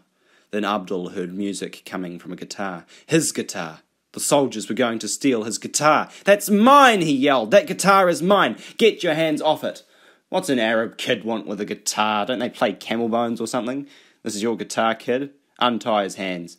Abdul, his hands free, was turned around so his back was against the wall. He felt the guitar land in his lap. "Play us a song, kid. Brighten up our humdrum lives." Abdul's left hand curled around the neck of the guitar, and in his right hand found the strings. He was trembling too, frightened to remember anything he knew. Then he got angry and he started to play. All we are saying, he sang through his hood, is give peace a chance. Over and over, he didn't bother with the verses, just kept on with the chorus until the guitar was yanked out of his hands. Enough of that hippie stuff, let's have some heavy metal. The soldier who couldn't play plucked the strings so harshly, Abdul was afraid that they would break. He had no idea where he would get new ones. What's going on here? Stop that noise! Abdul heard the guitar being snatched from the rough soldier's hands. Any weapons found? Why is this boy wearing a hood? The hood was lifted off. He was slow to obey orders, Sergeant. So are you, Private. Go join the others. The sergeant squatted down in front of Abdul and lightly strummed the strings, slipping into a bit of a melodic riff. You a Beatles fan? Abdul didn't answer. George Harrison was just about the best guitar player there ever was. The sergeant played the opening to Here Comes the Sun. He smiled at Abdul. It hurt me when he died. He thumped his chest where his heart was covered by his uniform, his bulletproof vest and his ammo belt. Abdul just watched him. The sergeant sighed and handed the guitar back. He helped Abdul to his feet. Your mother's inside, son. Try to get some sleep. Abdul watched as the soldiers moved on to torment the people in the next house. Then he went inside to help his mother calm the children and put the house back together. No one got any more sleep that night. A few days later, Abdul was driving with his mother in a borrowed car. Fatima sat between them in the front seat. She was now 7 years old, and Abdul's mother couldn't go anywhere without her. She'd stopped talking after the rocket attack that killed Abdul's father and brothers, and she was so quiet that Abdul sometimes forgot she was there, until she got more than a few feet from his mother. Then she'd wail like a siren. His mother now wore hijab, which she had never done before, because women with their hair uncovered were being threatened. With or without it, I am still who I am, she told Abdul when he asked her about it. With it, I can do my work. What else do you think there is to think about? You've got to watch your mouth, she said to him now as she slowed down at an army checkpoint. The soldiers peered into the car before waving them along. You made smart remarks. You're going to get into trouble. I get into trouble anyway, Abdul said. Do you want me to have another thing to worry about? I'm not a child. You are a child, and I'm going to protect you until we are both old and grey. You're already old and grey, Abdul said. His mother laughed and gave him a little swat on the head. My son is a bad boy, she said to Fatima, who looked up at her with big eyes, but we have to love him anyway. She eased the car through traffic to the curb in front of a restaurant. Mr. Hassan has a bag of onions for us, she said. Abdul got out of the car. The onions would be chopped up by the widows living in his house, added to a few other donated food and made into cheap meals for a few of Baghdad's hungry. We won't get rich, his mother often said, but we're staying alive. In Iraq today, that is a victory. Abdul got the onions and discreetly checked them to make sure they weren't rotten. He was effusive in his praise for Mr. Hassan's generosity. Everyone will give more when they feel appreciated, his mother often said. It worked with Mr. Hassan. He added a bag of hard lemon candies. To make the children happy, he said. Abdul thanked him again and left when he saw that no other treats were being offered. He put the onions at the back of the car and climbed into the front seat. I have a surprise for you, he said to Fatima. He handed her a candy. She smiled. Mr. Hassan said that the candy would make the children happy, Abdul told his mother. If only that's all it took, his mother replied. She checked the road, then drove away from the curb. They had not gone very far when they were stopped by a car driving across the road in front of them. Abdul's mother leaned on the car horn, but the car in front didn't move. Another car pulled up close to Abdul's door, so close that his door could not open. The men inside were staring at him. Mama, his mother tried to turn the car to get them out of there, but she was stopped by a car that pulled up on her side. She threw the car into reverse, stepped on the gas, smashing into the car that was now tightened behind them. Two men in black ski masks came out of the car by his mother's side. They each held a machine gun. They pointed their guns at Abdul's mother. Only whores drive, one of the men shouted. Then they opened fire. Abdul flung himself down onto the seat over top of Fatima. He clawed the air, trying to grab his mother to pull her down out of the range of the bullets. There was shattered glass everywhere. The guns were loud and they seemed to go on. And then there was silence. The guns stopped shooting. Abdul heard car doors slam, tyres squeal, and cars drive away. Mama! Mama! His mother's face was a mass of blood and pulp. Little Fatima, leaning against his mother, was silent and still. There was a bullet hole in her head. Abdul began to scream. He screamed and tried to shake his mother back to life. His car door opened and hands reached for him. He fought them off, but they pulled him out anyway and dragged him onto the sidewalk. Abdul was blind with fear and sorrow. He curled up into a ball and cried. He felt himself being lifted gently and held by a stranger whose arms wrapped around him and held him close. He cried and cried. When he finally stopped crying long enough to look up at who was holding him, he realized it was a boy, not much older than himself. "I'm Khalil," the boy said. "Cry all you want. My mother is dead too."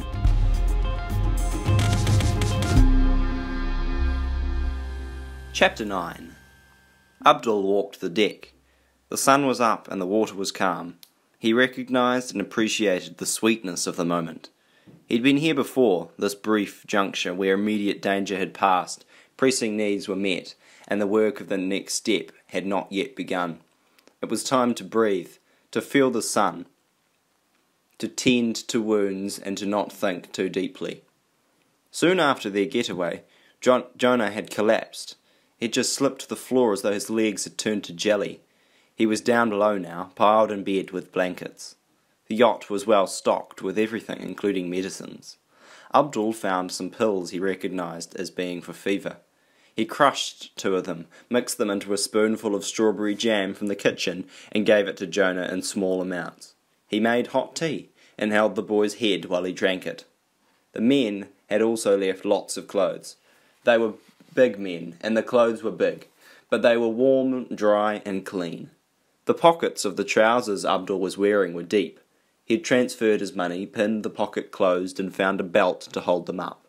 He had on a clean shirt too, and a sweater that buttoned down the front and had a crest on the pocket. The cabin cruiser had a small bathroom with a little shower in it. Rosalia had already used it, washing her long hair and emerging smelling of soap and shampoo. Abdul was waiting for more water to heat up before he took his shower. He'd had enough of cold water for a while. Sheslav was up at the wheel, wearing a sort of captain's hat he'd found in the cabin. He waved Abdul over. "How's the boy?" he asked. "He's sleeping. His fever is down, I think." "He is still a problem." "No more than the rest of us. Less, because he is British. When we land in England, someone will take him in." "Someone who will ask questions. Where is your uncle? Why are you alone? Who did you come here with?" "Jonah said he doesn't want us to go to jail. He's old enough now to know how to keep his word." "Nobody keeps their word." "Well then, maybe we'll get a reward," Abdul suggested, although he didn't really think they would. "If they catch us, they will charge us with murder," Sheslav said. "They won't listen to us. Maybe they won't even listen to the boy. And now that we have those Americans to worry about, we stole their boat." "We'll just have to get to England and disappear before they are picked up," said Abdul. "There's always one more thing to worry about." Abdul knew what he meant. There always seemed to be one more thing. Solve one more problem and another one cropped up. Find transportation, then run out of food. Find food, then get stuck behind a border. Find a forger to get a passport made, then lose a friend in a train accident. One problem was fixed and a new one was created. Always one more thing. Abdul left the Russian alone. Rosalia was in the bow, spreading out wet clothes to dry in the sun. "You did some laundry?" Abdul asked. Rosalia ignored him. "What about my clothes?" He dumped his dirty clothes on top of the pile that Sheslav had started on the floor of the small bathroom. Rosalia looked up at him, glared, then went back to spreading out her own freshly washed clothes over the chairs. They would dry quickly in the sun and the breeze. Abdul left her alone too and went below. Maybe there was enough hot water now for a shower. If not, he'd shower anyway, and wash his clothes. Sheslav was the loudest, but it looked like Rosalia might be the fiercest. He wasn't going to ask her again to do his laundry. The water was a little warm. Abdul used lots of soap, then got back into his new clean clothes. His dirty clothes, the one he'd travelled in from Iraq, were still on the floor. He scooped them up, then scooped up Sheslav's too. If they were all going to survive, they would need to do things for each other. Rosalia was in the little kitchen beside the bathroom. "Use seawater for the washing, just rinse them in fresh water," she ordered, and tilted her head toward the cupboard with a bucket and laundry soap. "I don't know how much fresh water we have." "Thanks," said Abdul. The little boy's clothes are in the bedroom. Abdul's arms couldn't hold anything more, so he dumped his and Shezlav's laundry up on deck and made a second trip. There was a rope attached to the handle of the bucket. He lowered it into the sea. He washed his own clothes first. They hadn't been washed in such a long time. It took several buckets of water and lots of scrubbing before they seemed clean. He was used to looking after himself on the road, but it had been a long time since he'd looked after other people. Not since Iraq. He missed it. It felt normal. This is what people did when they weren't on the run. Clean clothes are so important, he thought, remembering how badly he'd smelled when he'd walked through the library. When we wear clean clothes, we feel like we belong. We feel we have a right to... How much soap are you using? What? Rosalia was standing over him, peering into the box of detergent. You use too much. I know how to wash clothes. I'm making a list, she said, of everything we have. Finish here. We'll have tea and talk. Do Kurds drink tea? She left without waiting for an answer. We drink more tea than gypsies, Abdul muttered, then changed it to Roma, even though no one could hear him. He knew from his time with migrants that many considered the word gypsy to be insulting. He fiercely wrung Jonah's shirt and shook it out before spreading it on deck. Orders from Sheslav, orders from this girl. Was this how it was going to be? He was just finishing up when Rosalia came up on deck with a tray of tea and food. Get Sheslav, she said. I suppose he has an opinion too. Sheslav was still at the wheel. The motor was off, but he sat at the controls. He was fiddling with the radio dials, trying to get a clear signal. Rosalia wants to talk, Abdul said. We have things to decide. I make my decisions alone. Stay here then. We'll make the decisions without you. She made sandwiches, and we can certainly eat those without you too. Abdul walked away. In a moment he could hear Sheslav following him. They met on the bigger of the two decks. Sheslav looked at his freshly washed clothes. Who touched my things? I washed them when I washed mine. I know how to wash clothes. Leave my things alone. Sheslav took each piece of his wet laundry and straightened it out, smoothing the wrinkles and folding creases into the trousers. Then he picked up a sandwich and started eating. Abdul poured the tea and thanked Rosalia for making it. She seemed surprised. They'd all been eating steadily since coming on board the yacht, so they were no longer so ravenous that they jumped on the food, but there was always room for another meal. They'd all known too much hunger to pass up a sandwich. We have food for a week, Rosalia said, if we do not stuff ourselves. And there are 2 freshwater tanks, one is full, one half full. We'll use them only for drinking and cooking, and they will last. The fuel tank is at 3/4, Sheslav said, but no one knew how big the tank was or how much fuel it would take to get into England. Where are we? Abdul said. You've been behind the wheel, you must know where we are. Why don't they use the radio and ask someone? I could call out in my Russian accent and ask for directions to Buckingham Palace. Can't you be pleasant? Rosalia asked. Why do you argue about everything? Sheslav made kissing noises at her. In the next instant, Sheslav was flat on his back and Rosalia's foot was on his throat. I'm tired of pigmen, she said. She leaned her weight into his windpipe. Sheslav choked and gasped for breath and tried to push Rosalia off, but she held steady. Let him up, Abdul said, going to his side. That's enough. He will leave you alone. Still, Rosalia kept standing on the Russian's throat. Abdul saw something in her eyes, an anger, no, a rage so deep it had turned from fire to ice. There's been enough death, Abdul said to her. We all need each other for now. Abdul watched Rosalia thinking, then she moved her foot. For now, she said and backed away. Clutching his throat, Sheslav shrugged off Abdul's attempts to help him to his feet. He stomped to the other end of the yacht. We need to find out where we are, Abdul said. We need to know that we're headed in the right direction. So do it then, was all Rosalia said, before she too stomped away. Abdul went below to check on Jonah, the one person on the yacht who might be in a good mood. The boy was awake and out of bed, wandering around the little kitchen. The men's clothes, large on everyone, were comical on him, flapping around his arms and ankles. What are you doing up? I had to use the toilet. All the tea. Back under you the covers, Abdul helped him wrap up. How is your throat? Sore. Abdul felt the skin on the boy's forehead. Your fever is down. I'm sorry to be sick. Being sick is nothing to apologise for. Abdul went to the kitchen. The refrigerator had a tiny freezer. There were ice cubes. He got some out, put them between the folds of a towel and smashed them against the counter. He put the ice chips in a bowl. Try these, he said, offering them to Jonah. Jonah took a mouthful of ice. Why are you doing this? Doing what? Abdul asked. Being nice to me. That's what people do. The little cabin bedroom was a mess from everyone going through it to find things they needed. Abdul started to tidy it up. The yacht was their home now. If he ever had another home, he would want to keep it tidy. He folded sweaters and socks away into drawers and hung shirts on hangers in the little closet. I heard shouting, Jonah said. Oh, there was an argument. I don't like shouting. There was a small wicker chair beside the bed. Abdul sat down. I don't know what to say about your uncle. I didn't like him. He was your family. I didn't like him. Abdul nodded and absent-mindedly smoothed out one of Jonah's blankets. Do you have any other family? My mother is dead. I never knew my father. My uncle said my mother was a whore. Your uncle was a liar. How do you know? I met him. You must not think bad things about your mother. Is there anyone else? Any grandparents or uncles? No, it was just us. Abdul nodded and they sat in silence for a while. I'm hungry, said Jonah. Rosalia had left a sandwich for Jonah in the kitchen. Abdul watched the boy grimace at the bites of sandwich went down his sore throat. Then Jonah went back to sleep. It was that sort of day. There was work to be done and decisions to be made, but it seemed all that would have to wait. It was a day for eating and sleeping and not thinking too much. Abdul went up to the deck. He sat in the sun among the drying laundry and picked up a magazine. There was a man on the cover holding a large fish and looking very pleased with himself. Abdul practiced his English reading skills for a while, then got up to wander the boat. Everyone, it seemed, was sleeping. Jonah down below, Sheslav in the seat by the captain's wheel, his cap pulled down over his eyes, and Rosalia in one of the chairs by the laundry.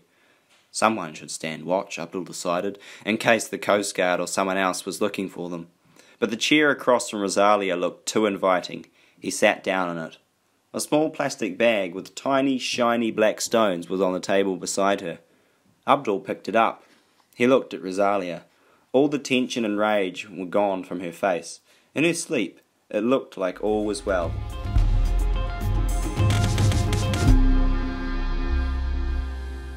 Chapter 10. This is a smart girl. Mr. Kruger made no sign that he had heard Uncle Nicholas's words. He kept tapping his feet and looking bored. This is a very smart girl, Uncle Nicholas repeated, and I say that not because she is my niece, but because it is true. Only 6 years of schooling, but she has picked up many things on her own. Mathematics, she can do in her head. At just 14. Languages, Polish, English, Czech, and since we got your kind invitation, even a little German. You treat her right, she can earn good money for you. He put his arm around Rosalia's slim shoulders. Mr. Kruger gave a jerk of his head towards the waiting car. It's a long drive, he said. Let's go. Now we have an agreement? Uncle Nicholas reminded him. You will take my niece into Germany, where she will work in your factory. You will find her a safe place to live and to go to school in the evenings, and for this service she will pay you a portion of her earnings. We have an agreement? Say your goodbyes, Mr. Kruger said. He picked up the small, taped-up suitcase that held Rosalia's few things, headed over to the car, and put it in the trunk. Uncle Nicholas slowly steered Rosalia over to the car. Our family lived in Germany for hundreds of years before the war, he said to her. You have never been there, but in a way you are going home. We carry our home in our hearts, Rosalia said, determined not to cry. My mother taught me that. Before she died. Before Rosalia's father died, and her older brothers scattered to the four winds in search of work. Mr. Kruger honked the car horn. They were out of time. Uncle Nicholas kissed Rosalia on the forehead and whispered an old Roma prayer in her ear.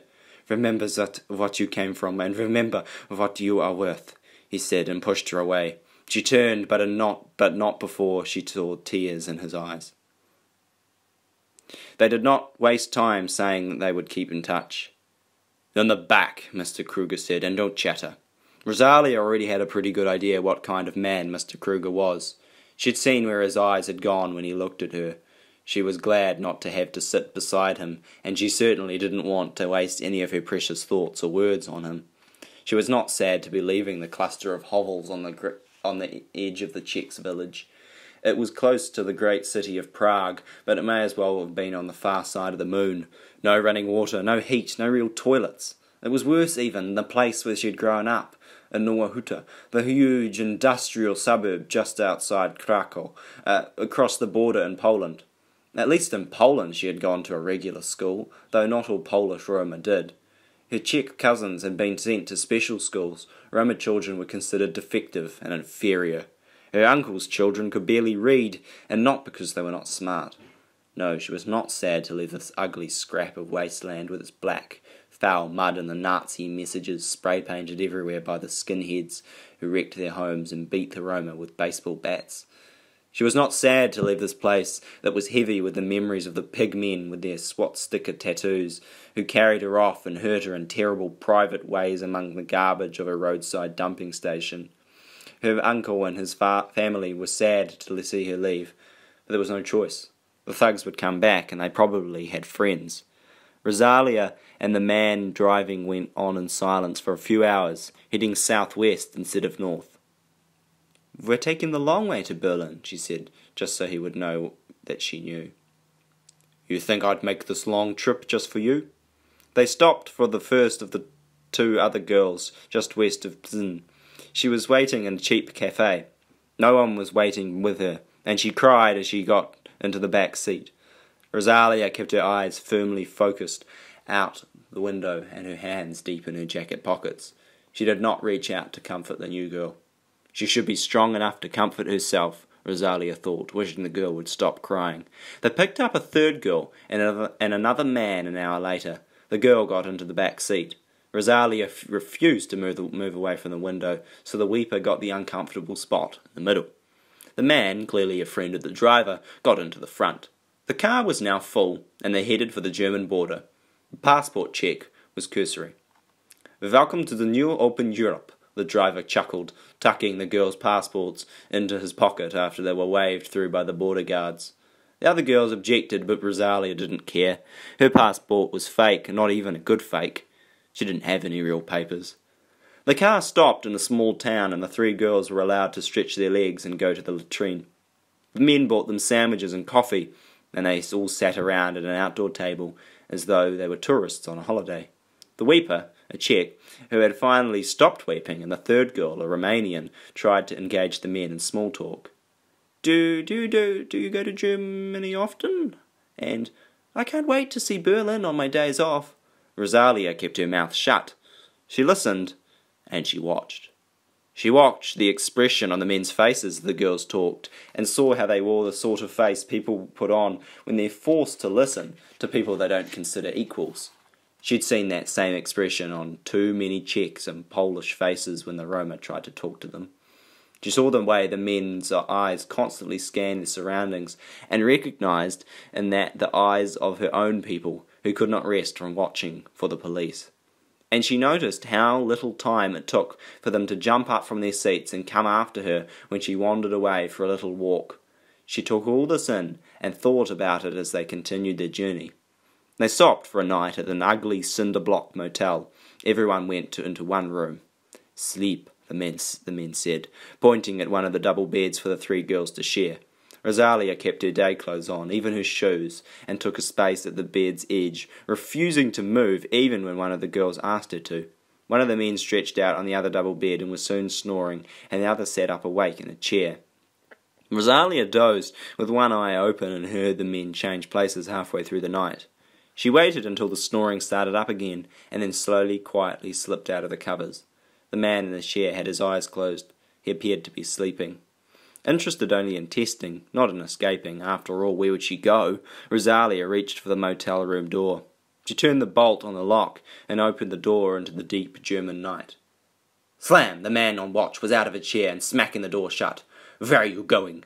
"For a walk." "No walk."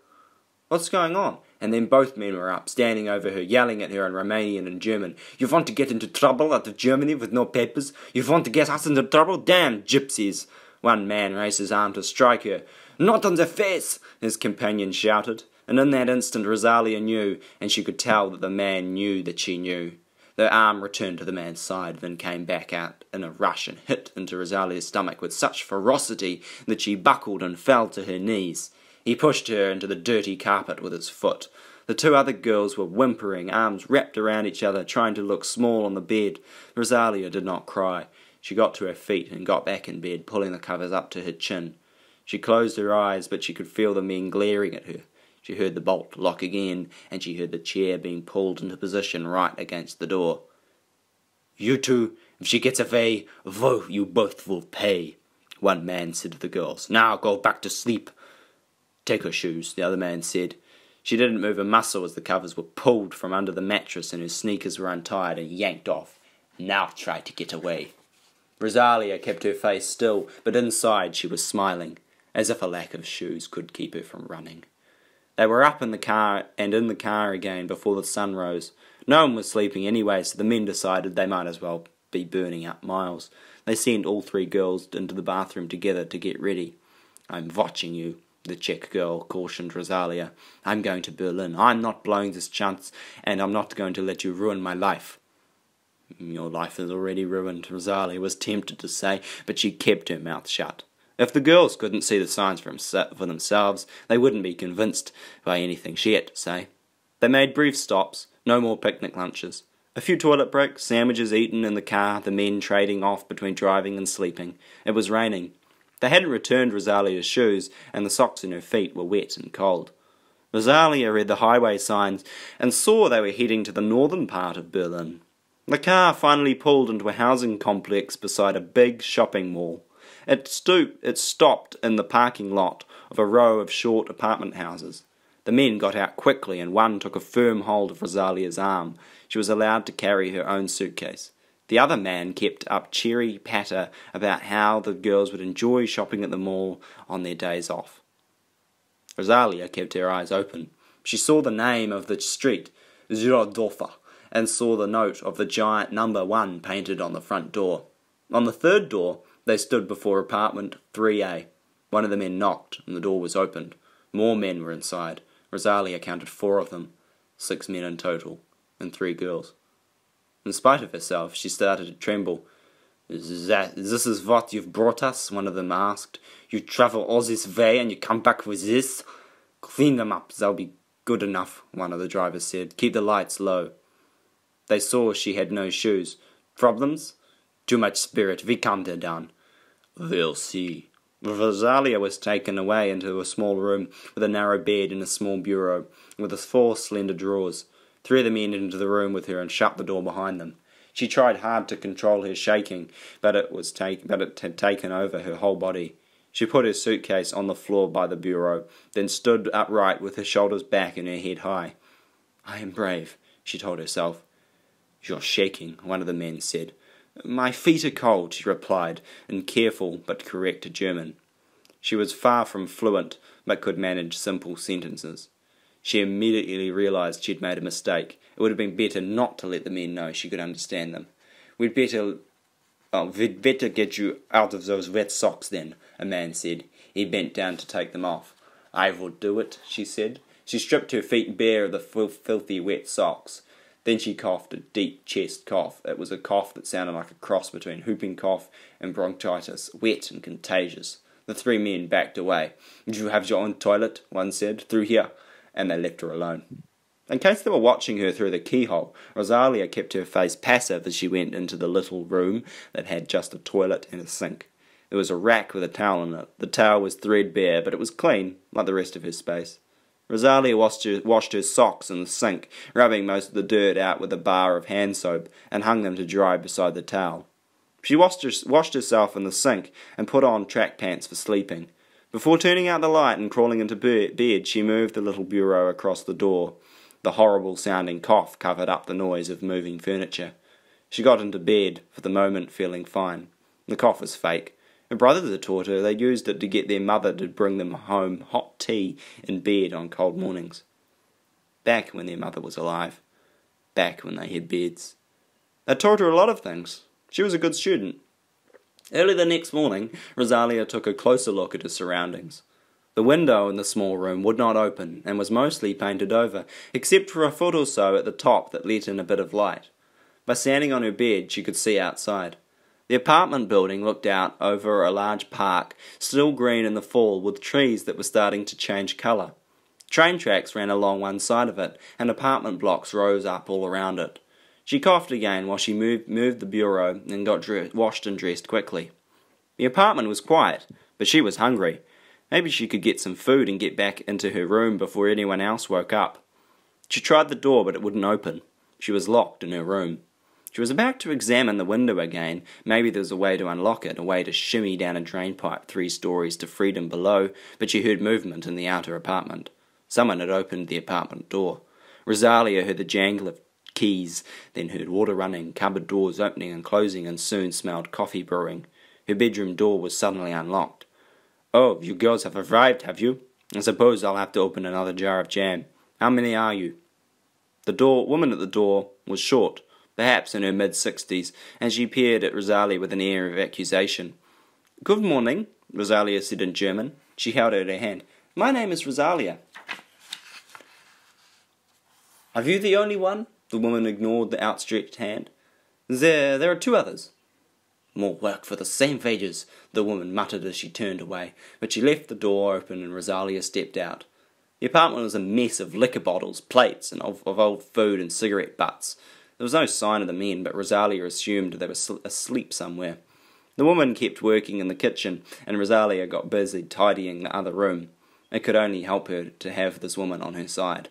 The woman showed surprise at the tidy living room, but just said, "I guess you'd better come and eat." Rosalia sat at the kitchen table. She didn't try to make conversation again. She just ate as much as she could hold. There were hard-boiled eggs, dark rye bread, slices of cheese, and jam. She kept eating as the other two girls joined her. Rosalia drank lots of coffee and watched the other girls pick at their food. Too foolish to know they'll need their strength, she thought. After breakfast, the girls were put in their rooms. Rosalia asked no questions, but the other girls did, and they got no answers from the housekeeper other than, "I've got my orders." Rosalia used the time to go through the exercises her brother had taught her, keeping her legs strong with squats and lifts, her arms strong with push-ups and isometrics, and her stomach muscles hard with crunchies and twists. Then she stood back on her bed and looked out the bit of window. She watched cars and trams go by, and she saw people pushing strollers and walking dogs. She was still standing there when the door was unlocked again and the housekeeper came in with her broom and cleaning supplies. "You've made your bed," the woman said. "You're a tidy one, I like that." Rosalia took the remark as an invitation to chat. "What is that park?" she asked. She wasn't really interested, but one bit of unimportant information might lead to others, maybe more vital. "Oh, is that park? That's Marzin. The whole area is Marzin. Metro station's called Marzin too. Although I don't expect to be going on many trips. Are you going to be this tidy every day?" Rosalia didn't understand all the words. The woman spoke too quickly, but she got the question and replied, "I like to be tidy." "Well, I can use the help around here," the woman said before she shut the door and locked it. Rosalia did another round of exercises. The men got up an hour or so later. Rosalia thought she heard one man walking around mumbling complaints at the housekeeper. Then other men entered the apartment and talked with him. They left the girls locked in their rooms. A meal was brought in on a tray and left on the bureau. There was stew, bread, and more coffee. Rosalia ate everything quickly while it was hot. She just swiped the stew bowl clean with the last bit of bread when she realised where she was. She'd heard the stories, and the tales must have included the name, but it hadn't stuck in her head, not like the other names and the other places. Marzin was the first concentration camp for gypsies. Rosalia pushed aside the tray and stood back up on the bed. The park, now green and golden, had been the place where the Nazis had gathered together all the Roma and Sinti of Berlin in 1936 and forced them to live in squalor, guarded by dogs and men with guns. It was the Olympics, the government said. "We want Berlin to look good for the world. We want the garbage off our streets." So they rounded up the Roma people like Rosalia's great-grandparents, whose ancestors had lived in Germany since the 1400s, and they kept them prisoners for the crime of being Roma. Rosalia tried to picture it. She tried to picture the barracks, cold and crowded, and the barbed wire, and the barking dogs and the shooting guards. Down below where people now jogged and walked their poodles, her people had suffered. So many died of illness, she remembered her grandmother saying. They died of hunger and the cold, and some died fighting. The stories came flooding back. That park out there belonged to her as much as it belonged to anyone in Germany. Her family's blood and tears had fallen on the soil where the flowers now grew. In 1944, the order came to clear the Roma out of Mazin. The soldiers arrived to herd the people into trucks and trains. Her great-grandmother had stood with the others in her barracks, clutching bars of iron and boards of wood and beating the heads of any Nazi soldier who came near. The Germans backed down. Some of the soldiers were just boys, Rosalia remembered being told. They didn't know what to do with women who fought back. The victory hadn't lasted. All the Roma and Sinti of Marzin were sent to Auschwitz. Only a handful were still alive at the end of the war. Rosalia's great-grandmother was one of them. My family are fighters, Rosalia thought, as she heard a knocking on the apartment door and more men came in. She kept up her fake cough, coughing as close to the door as possible so the men would be sure to hear her. They left her alone again that night. She coughed all through the pleading, screaming and crying of the two other girls.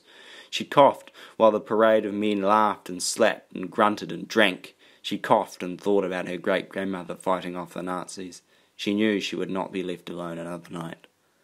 "Put this on," the housekeeper said, handing her a skimpy dress, spiky high heels and a plastic container with bits of makeup in it. "I'm to take your other clothes."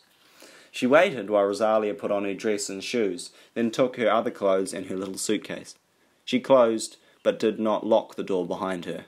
Music started to play in the living room. Men entered the apartment. Rosalia took off the shoes. She stuffed one of them under the bed, then curled her hand around the toe end of the other. She put both hands behind her back. Then she stood and stared at the door, thinking about what had happened in Marzin before she was born. The door opened. "Time to start earning your keep," a man said. Another man came into the room. 30 minutes or you'll pay more, he was told. Then the door was shut. "Don't just stand there, you heard him, tick-tock." He was at her in 2 steps. "I do not want this," Rosalia said clearly and in German. She was sure she had the words right. "I am 14 years old and I do not want this." "I was told you were a fighter," the man said, grabbing her shoulders and drawing her toward him. He forced his fat, slimy tongue into her mouth. Rosalia bit down hard and brought her knee up into his groin at the same time. The man folded in pain. She swung the shoe at him, aiming the stiletto at the soft point in his skull. He dropped to the floor. She waited a moment, catching her breath, to be sure he was unconscious, and to be sure the men outside had not heard him fall over the sound of the music playing. Then she took off his shoes, his pants, his jacket, and his shirt. She gathered them all into a bundle, tying them together with his belt, and used the stiletto heel to break through the window. She dropped the clothes outside, slicing her arm open. She grabbed a chunk of broken glass just as the men came bursting into her room. Rosalia had cut an artery and the blood spurted out in a gush. She flung it at the men, hitting some of them in the eyes. Waving the broken glass, she leapt to the men, slashing out at anything in her way, and made it to the apartment door. She had trouble with the locks. There were too many.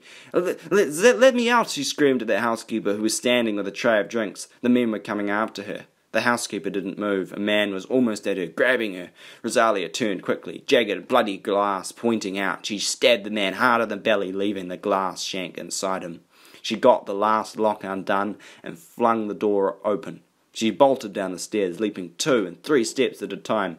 Down she ran, around and around, leaving a trail of blood, willing herself not to get dizzy, willing herself to stay upright. There was the front door, and then she was out on the street. Bloody, barefoot, in a dress too skimpy for the chilly fall night, Rosalia took a big breath of fresh air. She found the bundle of clothes in some shrubs, then dashed across the parking lot. Through families of shoppers coming out from the mall, around moving cars, narrowly missing trash cans, Rosalia ran. With the bundle tucked under her armpit, she kept one hand clamped firmly over her wound.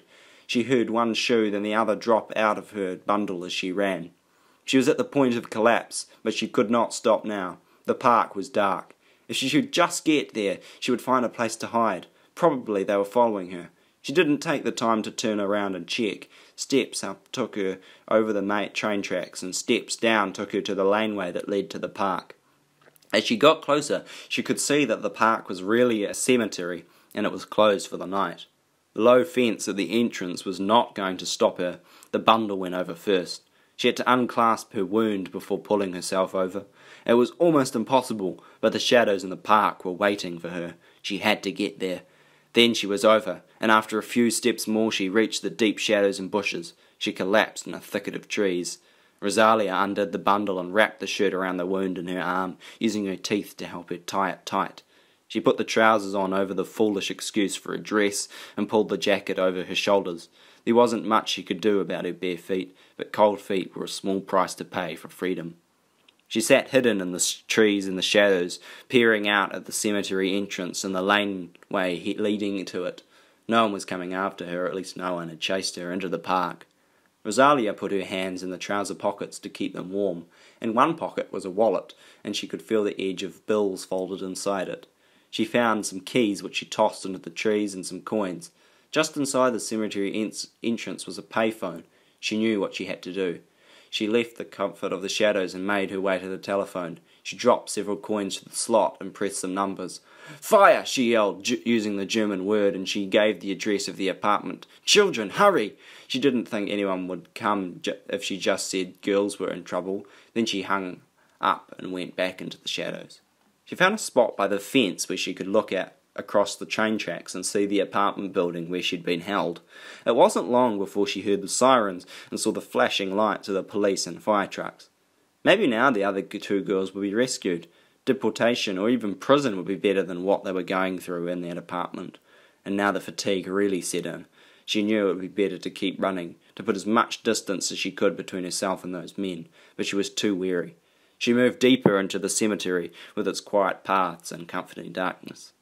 Just beyond the area of German headstones she came across a sign, Sinti in Roma. An arrow pointed that way. She walked in that direction. Light filtered in from the pole lights above the train tracks. Rosalia stepped into a large square of grass full of low stone nameplates. She bent down to touch a stone and could just make out the name. Irina Satis, born 19/2/1920, died 31st of the 12th, 1943. She moved to the other one.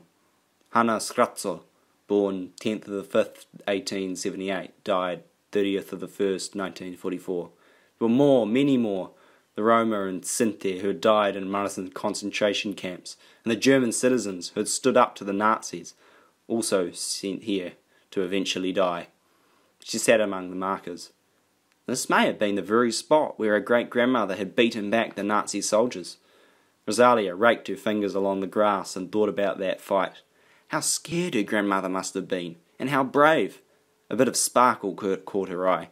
Tiny black stones surrounded the base of the memorial statue. Rosalia picked up a handful of the shiny marble pieces and held them in her hand.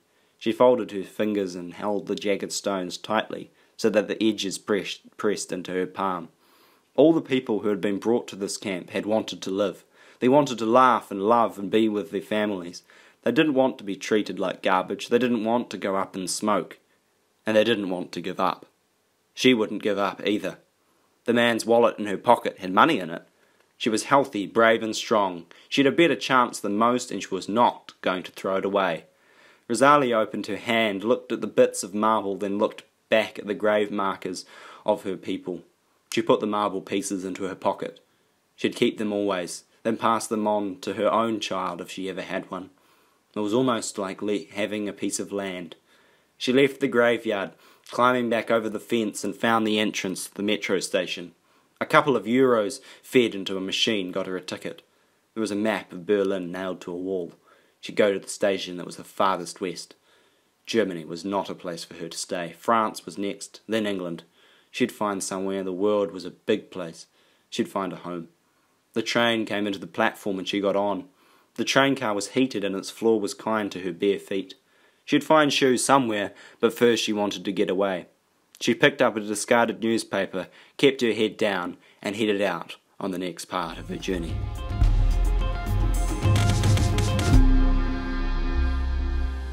Chapter 11.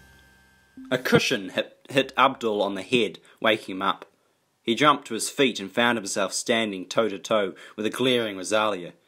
"Keep away from me," she said. "I wasn't bothering you. You were watching me sleep. I will throw you off the boat."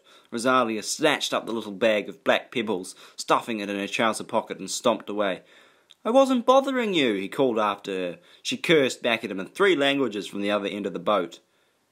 "She's really angry." Abdul heard Jonah's voice. "I'm up here."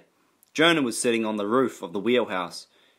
"Be careful up there," Abdul said as he climbed up and sat beside him. "You sound like my mum.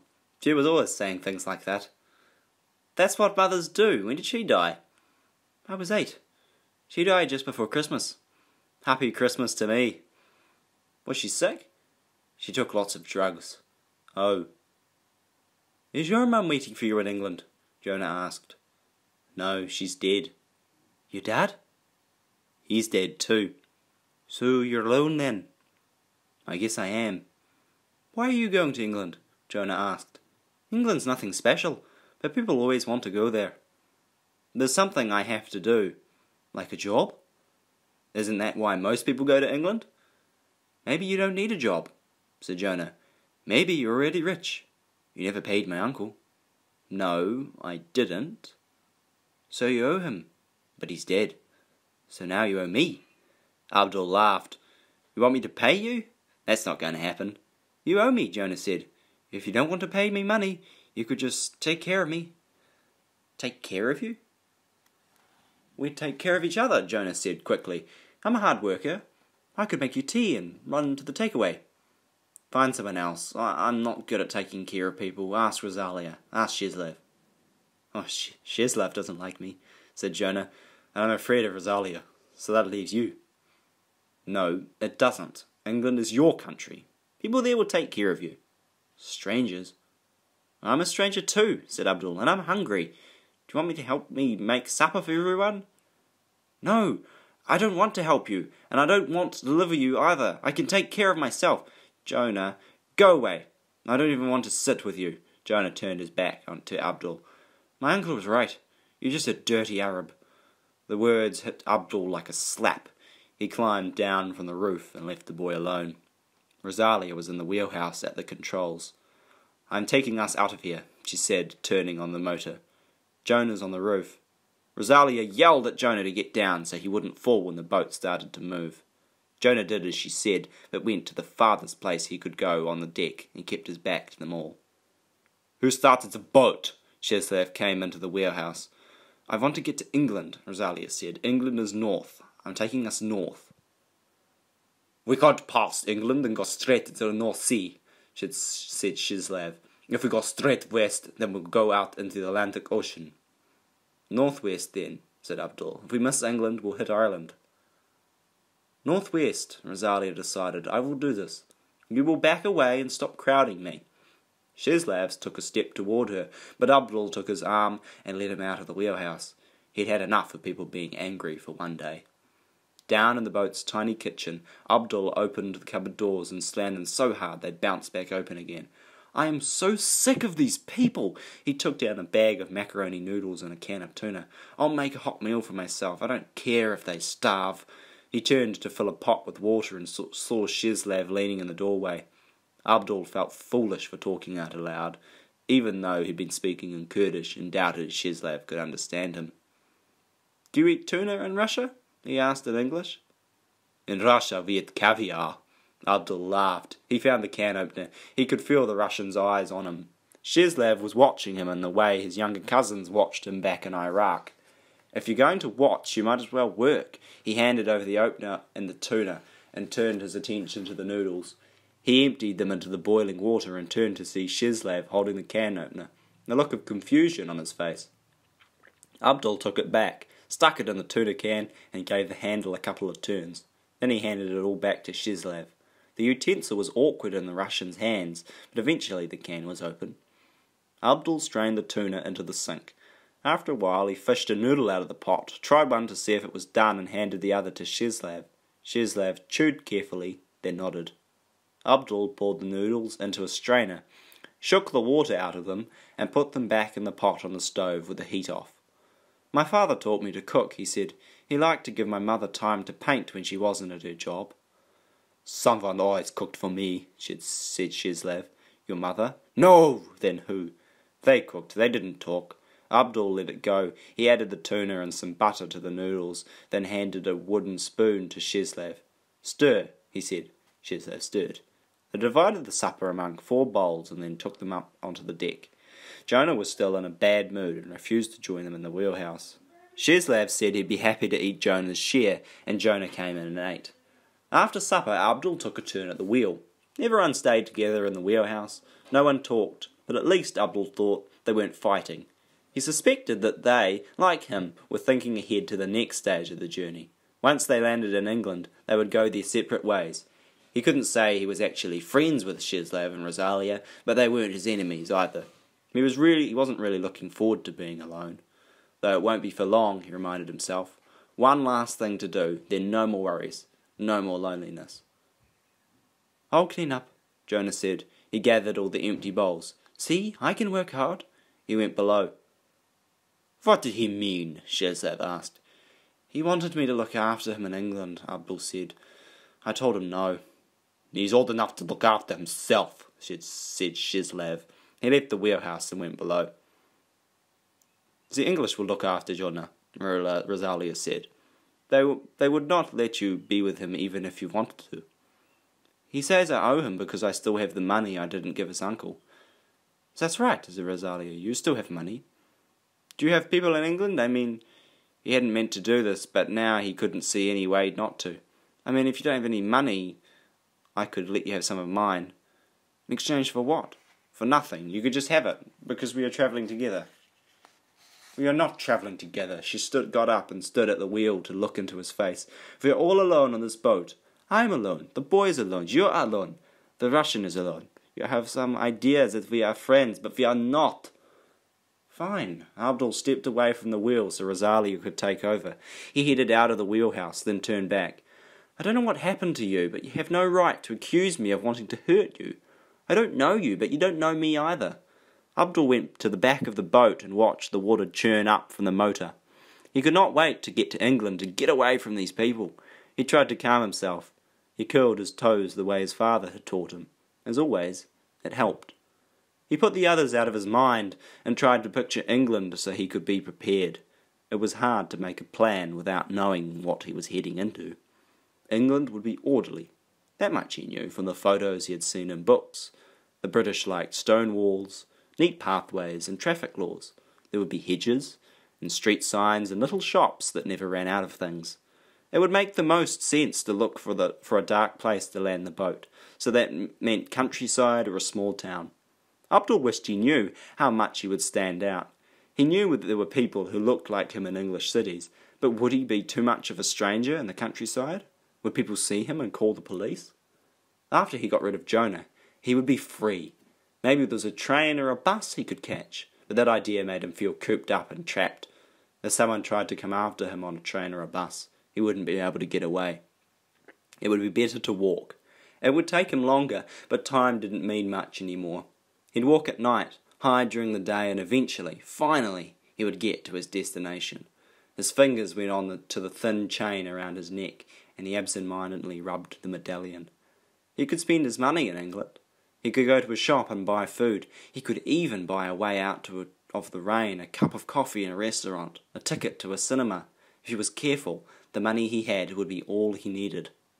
Abdul heard a sound behind him. Shezlav pushed a blanket-wrapped bundle ahead of him out of the entrance to the stairs.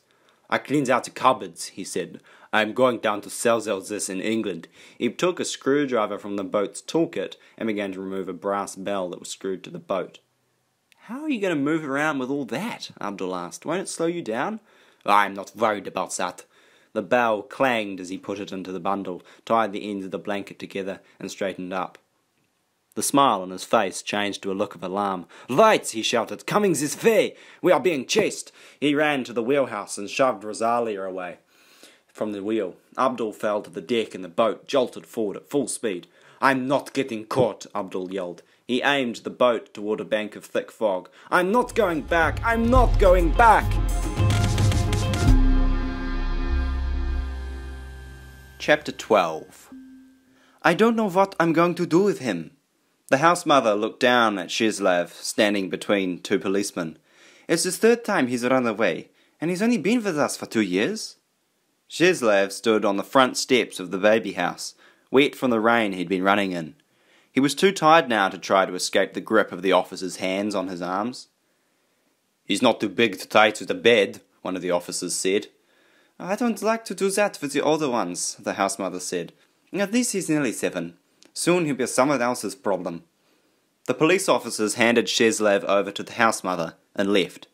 Shezlev was marched up to the stairs and down the hallway to the room where the older boys slept. No more outings for you, the house mother said. Get your pajamas on. Shezlev's fingers were numb with cold. He had trouble undoing the buttons. The house mother, impatient, yanked his shirt over his head. You won't find your mother running around, Parvana. Now I have to wash these clothes. You are nothing but work. She left the dormitory. Shezlev heard the click of the door locking behind her. He stood in the middle of the room and shivered. The dawn was cold and he was chilled from the rain. Whispers of children rose up around him. Chicken got caught, chicken got caught. That's what they called Shezlev. Chicken, because he was scrawny and bony and spent playtime running around the baby house fence, looking for a way out, just like the chickens the house mother kept. Chicken got caught, someone threw a pillow at him. He picked it up and went to his mat, one of the 20 that took up most of the floor space. There was no blanket on his mattress. Another child had taken it. Shezlev curled up around the pillow to try to keep warm. That's mine, said the boy who had thrown the pillow. Shezlev clutched the other boy's pillow closer to his chest. He wrapped his arms around it and held it tight. Give it back! The other child started to tug. Shezlev heard the sound of feet running across the floor as boys left their mats to crowd around and watch. Several joined in to try and get the pillow back. Shezlev was kicked and hit, but he held fast to the pillow. His eyes were shut. He entwined his fingers together even as the boys tried to pry them apart. For long minutes he took their abuse. Then in a flash he was on his feet and swinging. The other boy's pillow flew out of his hands, but it was no longer about that. It was about hitting what he could hit. It was about getting relief from the rage that had built up inside him. What's going on in here? The dormitory door was flung open. A shaft of light flooded in from the hallway. You again! Shezlev was lifted out of the middle of the fray by the house mother's strong arms. She carried him from the dorm. I've had enough! She tossed him into the supply closet and locked him in the dark. Shezlev jumped and roared and clawed at his surroundings. Everything he could reach he yanked down from the shelves and threw against the walls. The blankets fell to the floor. The bars of soap and cleaning supplies ricocheted off the walls, often hitting him in the head, but he didn't stop. He threw himself over and over against the locked door. Finally, he fell to the floor in exhaustion. He made himself a nest in the blankets and slept. What about this one? The house mother brought Shezlev forward. A tall man in a military uniform peered down at him. He doesn't look big enough, the man said. We don't take boys before they're 7. Shezlev just turned 7, the house mother said. He's small, but he's strong. I think he's just what you're looking for. What are these marks on his head? Shezlev still had scars from things landing on him in the closet. Playground injuries, the house mother said. You know how boys are. The uniformed man was all sharp corners and straight lines, all shiny brass buttons and dangling medals. He bent at the waist to look at Shezlev more closely. Shezlev, is it? I'm the dean of the junior school at the Siberian Military Academy. Step forward, boy. Let's see how strong you are. Shezlev didn't like being stared at, but the man made him hold out his arms and keep his head high. Nice straight back, the man said. Parents? He asked the house mother. Father's dead in a mining accident just after Shezlev was born. His mother found herself an Australian husband and left the country. She's coming back for me, Shezlev said. I'm sure she is, the man said, and when she does she'll be proud to see her little boy standing tall like a man, all smart and polished in a cadet uniform. What do you say? Would you like to come to my academy? The man was smiling. He looked right at Shezlev as if Shezlev's opinion mattered very much. My mother won't be able to find me if I leave. We'll leave you on your dress with the house mother here. You don't want to stay at the baby house forever. The man raised himself up to speak with the house mother. We'll take him right away, he said. Best not to give him too much time to think about it. Shezlev was bundled into the dean's car that very morning, his few belongings packed into an old Aeroflot shoulder bag. You'll be nice to everybody, the house mother said as she waved goodbye. Then everyone will be nice to you. The academy was a few hours' drive from the baby house, on the outskirts of Irkutsk. "You look like a brave boy," the dean said to Shezlev as they pulled into the grounds of the Siberian Military Academy. "You probably don't cry much. Am I right about that?" Shezlev nodded. He cried at night sometimes, but the man probably couldn't know that. "Good for you. Here's a piece of advice. Don't let the other boys see you cry. Ever. They will make fun of you, and I want you to enjoy your time at my academy. I was a student here, and they were the best years of my life. Do you think you can do that? Enjoy yourself and learn?" "My mother will be able to find me?" The dean sighed. "She'll find you. Then I will learn." Inside the academy, Shezlev was handed over to his dormitory master, a boy named Grigor from the 9th form. Grigor took him to his dormitory. "This is where you will sleep," he said. They stood in the doorway of a long, narrow room. Shezlev stared at the row of bunk beds lined up so close to each other that it was just a narrow space to walk between them. The walls were white. The blankets on the beds were grey. Grigor took Shezlev down the row of beds until they came to one with a bare mattress. The sheets and blanket were in a folded pile at one end. "It looks like you're stuck with the bottom bunk," Grigor said, "but that means it'll be easier to make up your bed." He started to unfold the first sheet. Shezlev stood back, watching. "Do I look like a house mother?" Grigor said. "You have to make your own bed and keep your space clean. Everybody does. I'll show you this time, but you'd better pay attention, because if you do it wrong, you'll be in trouble." Shezlev didn't want trouble, so he watched and helped and tried to learn. Against the other wall were small cupboards. "Keep your clothes in there," Grigor said. "Keep them folded. You're in the army now, and we keep things tidy in the army." Shezlev put the aeroflot bag in the cupboard. "Unpack it," ordered Grigor. "Then hand over the bag. You won't need it again. You're not going anywhere." Shezlev's personal belongings were few. He had an old pipe that had belonged to his father, which Grigor took away because pipes were not allowed.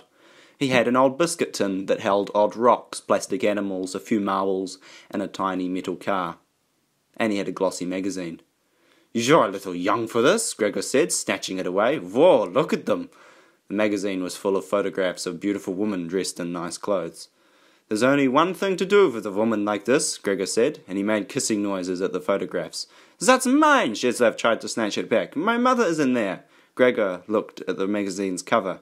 "Russian brides for a like gentleman. Your mother is one of these women? Show me." He handed the magazine back to Shezlev. Shezlev knew the spot. He found the photo easily, but he had to bite the inside of his cheek to keep from crying at the sight of his mother's face, smiling out at him. Parvana Petrovka, 29, M.A. in pharmacy studies, likes to sew, cook, and dance. Her ideal man likes fun, adventure, and a happy home. Grigor laughed as he read the caption under the photo. "Your mother is a male order bride. Did she land a rich German?" "Australian. And she's coming back for me." "You had better study hard in English class then." Grigor put the magazine in Shezlev's cupboard and closed the door. He took Shezlev to the quartermaster and left him there to be kitted out in his new uniform. After getting dressed in his navy trousers, white shirt and navy jacket, it was time for lunch. In the baby house, he'd had his special seat at one of the low tables in the playroom. The house mother or one of her helpers would bring him his food on a tray. When he was done, they'd take the tray away and wipe his face and hands with a wet cloth. The academy had a dining room. No one had a special seat. At his first meal, Shezlev got in line with the other boys, all looking alike in their dark blue uniforms, but all different in size. There was a lot of pushing and butting in. "Don't just stand there, pick up a tray," Shezlev was told, and he found himself in front of a stack of trays. He had to push the tray on the counter he couldn't see over. A series of ladies in hairnets put things on it. A plate of stew, a piece of bread, a slice of cake, a glass of milk. From the food line, it was a short walk into the large dining room. It was hard for Shezlev to carry his tray, watch that nothing spilled, and keep an eye out for an empty space at a table. "New boy." Shezlev saw a blue uniform step in front of him. He stopped and looked up. It was a much older boy from the senior school. "New boy, can I have a piece of your cake?" the older boy asked. Shezlev remembered what his house mother had told him, to be nice. "Okay," he said. The older boy took his cake. "New boy," another boy sprang up. "Can I have your glass of milk?" The boys around them started to laugh. "Okay," said Shezlev. The milk was taken, drunk, and the empty glass replaced on the tray. Shizlav took a few more steps. "New boy, can I have your slice of bread?" This one didn't wait for an answer, he just took the bread. By now the whole dining room was quiet and watching. "Oh, new boy," came another voice in a sing-song mocking tone. "Can I have your stew?" Shizlav looked up at the smirk on the older boy's face and the meanness in his eyes. The boy was twice his height and a thick neck below a large head. He nodded. A hand reached out and took the plate of stew. The boys in the dining room started to laugh. Then a chant rose up from the tables. "Cry, cry, cry, cry," it went on. Somehow, Shizlav managed to carry his tray to an empty spot at a table. Gregor was there. "You didn't cry," Gregor said. "Is that something? Do you want some of my lunch?" Shizlav wasn't hungry. "Will they do this again?" "They don't usually stop until you cry." It happened again at supper, and it happened the next day at breakfast. Shizlav did not cry when he saw his food disappearing, but he was growing very hungry. At lunch the second day, he got to the dining room in time to see the older boys reduce one of the other new boys to a crying heap on the floor. The chant changed from "cry, cry, cry" to "baby, baby, baby." Shizlav got in line, picked up his tray, got his portion of noodle casserole and sliced fruit, then began to walk into the dining room. "Ah, here he is, and just in time too. I'm extra hungry today." The older boy stood in Shizlav's way. "I'm tired of doing this bit by bit, new boy. Today I want all your lunch." Shizlav was 7 and small. The tray was a little bit heavy for him and awkward to carry. It wasn't something he'd thought about before this moment, but somehow his hands knew what to do. They knew how to keep the tray balanced while they changed position, and they knew how to lift it up, turn it, and one quick, fluid motion, smash it into the other boy's belly. Afterwards, he didn't run away. He stood still as the tray clattered to the liner and watched the noodle casserole fall off the older boy's uniform. There was a silence in the dining hall. Then the other boy, soaked with food, picked up Shizlav by an arm and a leg, and, with a guttural roar, flung him across the room. Boys ducked and fled as Shizlav flew through the air. He landed on a tabletop and bounced onto the floor. "Are you hurt?" Gregor asked him as he helped him to his feet. Shizlav kept his mouth shut. He concentrated on the pain in his knees and back. By thinking about it really hard, he kept himself from crying. When supper time came, Shizlav got his tray. It was stew again, chicken this time, with dumplings. His body was bruised and aching, and he shook as he carried his food. The older boy stepped in his way again. "You think you've won the war, don't you?" He bent down to look Shizlav in the eye. "You haven't even begun to battle yet. Yeah, I'll leave you alone. There are easier kids to pick on, but there are people like me everywhere. You got that? Everywhere." "Hey, you want to wear the new boy's dinner again?" The older boy's friends laughed. The older boy moved in closer and whispered in Shizlav's ear. "You'll never be safe from us." Gregor steered Shizlav to a table far away from the pack of older boys. "I don't want to stay here," Shizlav said. "Where else are you going to go?" asked Gregor. "Australia." "Forget about your mother," Gregor said. "This is a good school. You'll learn about how to be a soldier." "What if I don't want to be a soldier?" "Everyone wants to be a soldier," Gregor said. "Go ahead, eat. I'll watch your back." Shizlav stopped shaking. He looked down at the food on his tray, then started to eat. He ate everything on his plate. He was very hungry. His life started to settle into a routine. At the academy, everyone was kept busy all day long. They did a lot of military things, even Shizlav's young class. They marched around the yard with pieces of wood shaped like rifles, angled smartly at their shoulders. They stood at attention when the Russian flag was raised. Some of the boys in the class had trouble standing still or sorting out their left foot from their right. Shizlav didn't. He watched what the older kids did, and he did the same. It made him feel grown up. The students were assigned jobs according to their age. Shizlav's class had to dust all the baseboards in the hallways every day. One of the senior boys lined them up in 2 rows, spread them down the length of the hall, and got them to work. The organising took longer than the dusting. Shizlav didn't mind the chore, but he did mind how some of the older students would walk down the hall, see the little kids on their hands and knees, and shove them to the floor by stepping on their backs. The older students called this playing dominoes. It happened 3 times to Shizlav. The 4th time he heard the older kids start to flatten his classmates, he waited, head down, until it was almost his turn. Then he wrapped his arms around the bigger kid's leg and brought him crashing to the floor. Blood from the older student's nose splattered onto the lino. Shezlev had a lot of yelling and felt himself being kicked like a football from one side of the hall to the other. He was smashed hard into the walls. His head buzzed with the impact. Strong arms lifted him up by his ankles and he was carried upside down out of the school building. He was dumped face first into the pile of snow on the edge of the assembly yard. Shezlev heard his tormentors go back inside the school. He raised himself up, brushed the snow off his uniform and face, and started walking across the frozen field towards the woods. He almost made it there before the headmaster looked up from his paperwork, saw him through the window, and sent someone running after him. Shezlev spent a week in the infirmary recovering from the cough he got after being out in the cold. He didn't tell the headmaster who had given him the bruises. He sat in silence and refused to answer any questions. There were no more games of dominoes, and when the older boys saw Shezlev in the hall or in the exercise yard, they would say, "Stay away from him, that one is crazy." Having the others think he was crazy meant that no one picked on him anymore. It also meant that no one wanted to be his friend. When he moved up to Form 2 and tried to warn the new group of 7-year-olds about the thugs in the dining hall, they seemed more afraid of him than the older boys. It didn't help that he showed up at every weekly mail call looking for a letter from his mother, each time walking away empty-handed. Others would get cards from family and even parcels full of treats. Once a boy took pity on Shezlev and gave him a bar of chocolate his aunt had sent. Shezlev flew into a rage and threw the chocolate into his face. The boy got a black eye. Shezlev spent an afternoon in the brig, a bare room with a door that locked. No one shared their parcels with him after that. "Shezlev is a problem," he heard one day while he was sitting in the reception room outside the headmaster's office. He was nearly 11.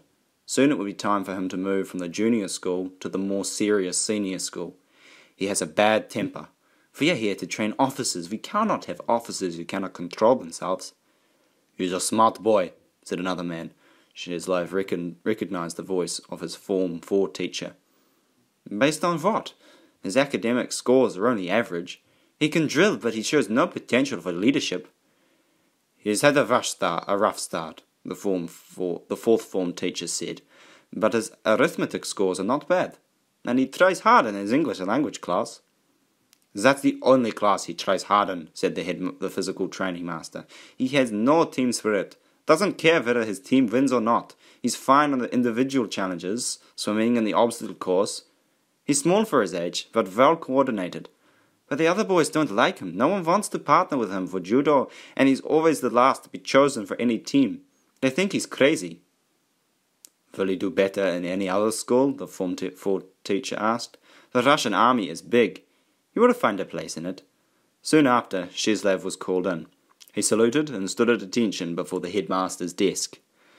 "You have been moved up into the senior school," was all that was said, but just as Shezlev was leaving the office, his fourth form teacher whispered, "Congratulations." Marching became more serious in the senior school. They did close order drill for an hour each day in double rows of 10 carrying real rifles. They learned to make sharp corners and execute commands in an instant. "You could be sloppy as children," the drill instructor said. "We expect a higher standard from you now that you will soon be men." They shot at targets with real ammunition, did war games in the forest and were drilled in basic first aid. Shezlev stopped showing up at mail call. He was too old to be waiting for his mother to write to him. And when another student went into his cupboard and stole the catalogue with her picture in it, he didn't complain. She was a stranger to him now. Then, in the second month of his first term at senior school, he was told to report to the music room. "Your Form 4 teacher says you're smart," the music master said to Shezlev. "I could use a smart student in the band. Pick out an instrument, and let's see what you can do." Shezlev walked slowly down the row of instruments. The saxophone had all those holes and knobs, as did the clarinet and the flute. They looked too complicated. The fourth instrument in the row was a trumpet. It had only 3 buttons. "Only 3, thought Shezlev. He picked it up. It felt right in his hand. "Playing the trumpet is as much about vibration as it is about notes," the teacher said, showing him how to place his finger, how to shape his mouth. The first sounds were terrible. "Take it into a booth," the teacher suggested. "Try it out." The music room had 5 small soundproof booths. Shizlev went into one and closed the door. He tried again to make a sound, and again it was awful. He started to despair. Finally he turned his back to the door, stood right in the back corner, squished his eyes shut, and put the trumpet to his mouth once more. The sound that came out was sweet and clear. Startled, he almost dropped the instrument. Then he tried again. It worked better when his eyes were closed, when he could block out the world around him and just feel the music as it came. He played around with notes, with pressure, and with breath. He played at the mouthpiece with his tongue, changing the pitch almost just by thinking about it. He stood with his eyes closed, playing with these new sounds until he felt a soft tap on his shoulder. Reluctantly he opened his eyes. The music was gone and he was back in the grey practice room. "The dinner bell has gone," the teacher said. "Come back tomorrow." Again, Chislev handed over the trumpet without a word and floated to the mess hall. He didn't notice until later that evening how much his facial muscles hurt. The ache made him smile. "I've got a trumpet face," he said to his dorm mates. "You've got an ugly face," they said back, and looked relieved when he just smiled. He went back to the music room the next day, skipping breakfast. He played in the practice booth with his eyes shut until he felt the tap on his shoulder. "You'd better learn how to read music," the teacher said. Shizlev worked hard at it. The first time he followed the notes and out came a recognisable tune. He felt so happy he was sure he could float right up over the academy. They put him in the marching band, and that was okay because he could march and he could play, but his trumpet sounded better when his eyes were closed. They put him on stage with the senior band to play for Founders' Day and graduation. When Shizlev was 13, the Founders' Day ceremony was attended by important men in the Russian military. A new missile factory was opening in their area, and a general stopped at the school after inspecting the factory. "We live in a time of Russian strength," the general said in his speech to the students. "I envy all of you being young and coming into the army at this great time in our history." He talked for a long time, but Shizlev, sitting with the band, was not listening. His eyes were closed, and he was listening to how his first solo in front of the school would sound. Finally, the general stopped talking, and Shizlev took his spot in the centre of the stage. He waited until the music teacher nodded, then raised the trumpet and closed his eyes. He played a piece by Tchaikovsky, a piece usually played by a whole orchestra, but he played it all with just his trumpet. With his eyes closed, he could see the notes, feel the crescendos, and inhabit the music as it inhabited his trumpet. The applause was jarring to him. He would have preferred silence so that the music could fade slowly away, but he took his bow as he'd been trained and went back to his seat with the band. Later that day he was summoned to the headmaster's office. He sat in the reception room and listened to the voices coming from the inner door. "A talent like that can't be stuck in this backwater. Irsk is a vital part of the nation. I have already made the calls. You act like this is an injustice. He's happy here. The decision's been made." Shizlev was called in. He made a salute and stood at attention before the headmaster's desk. "You have been given a great opportunity," the headmaster said. "You have been transferred to the Army Cadet Music School in Moscow.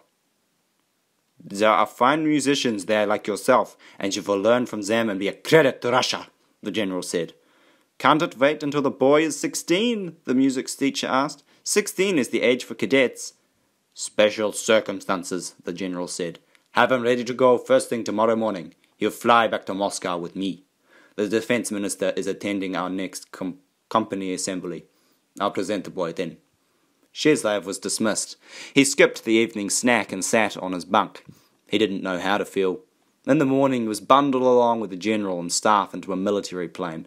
The general let him have a window seat. He slept most of the way and missed seeing Russia from the air. The Academy of Music was a large building of yellow stone, part of a complex of military buildings on an army base a little way from the centre of the city. Shizlev was the youngest student and the smallest. "We'll need a doll uniform for you," the cadet in charge of the clothing supply said. "You got any dolly uniforms back there?" he called to his assistant.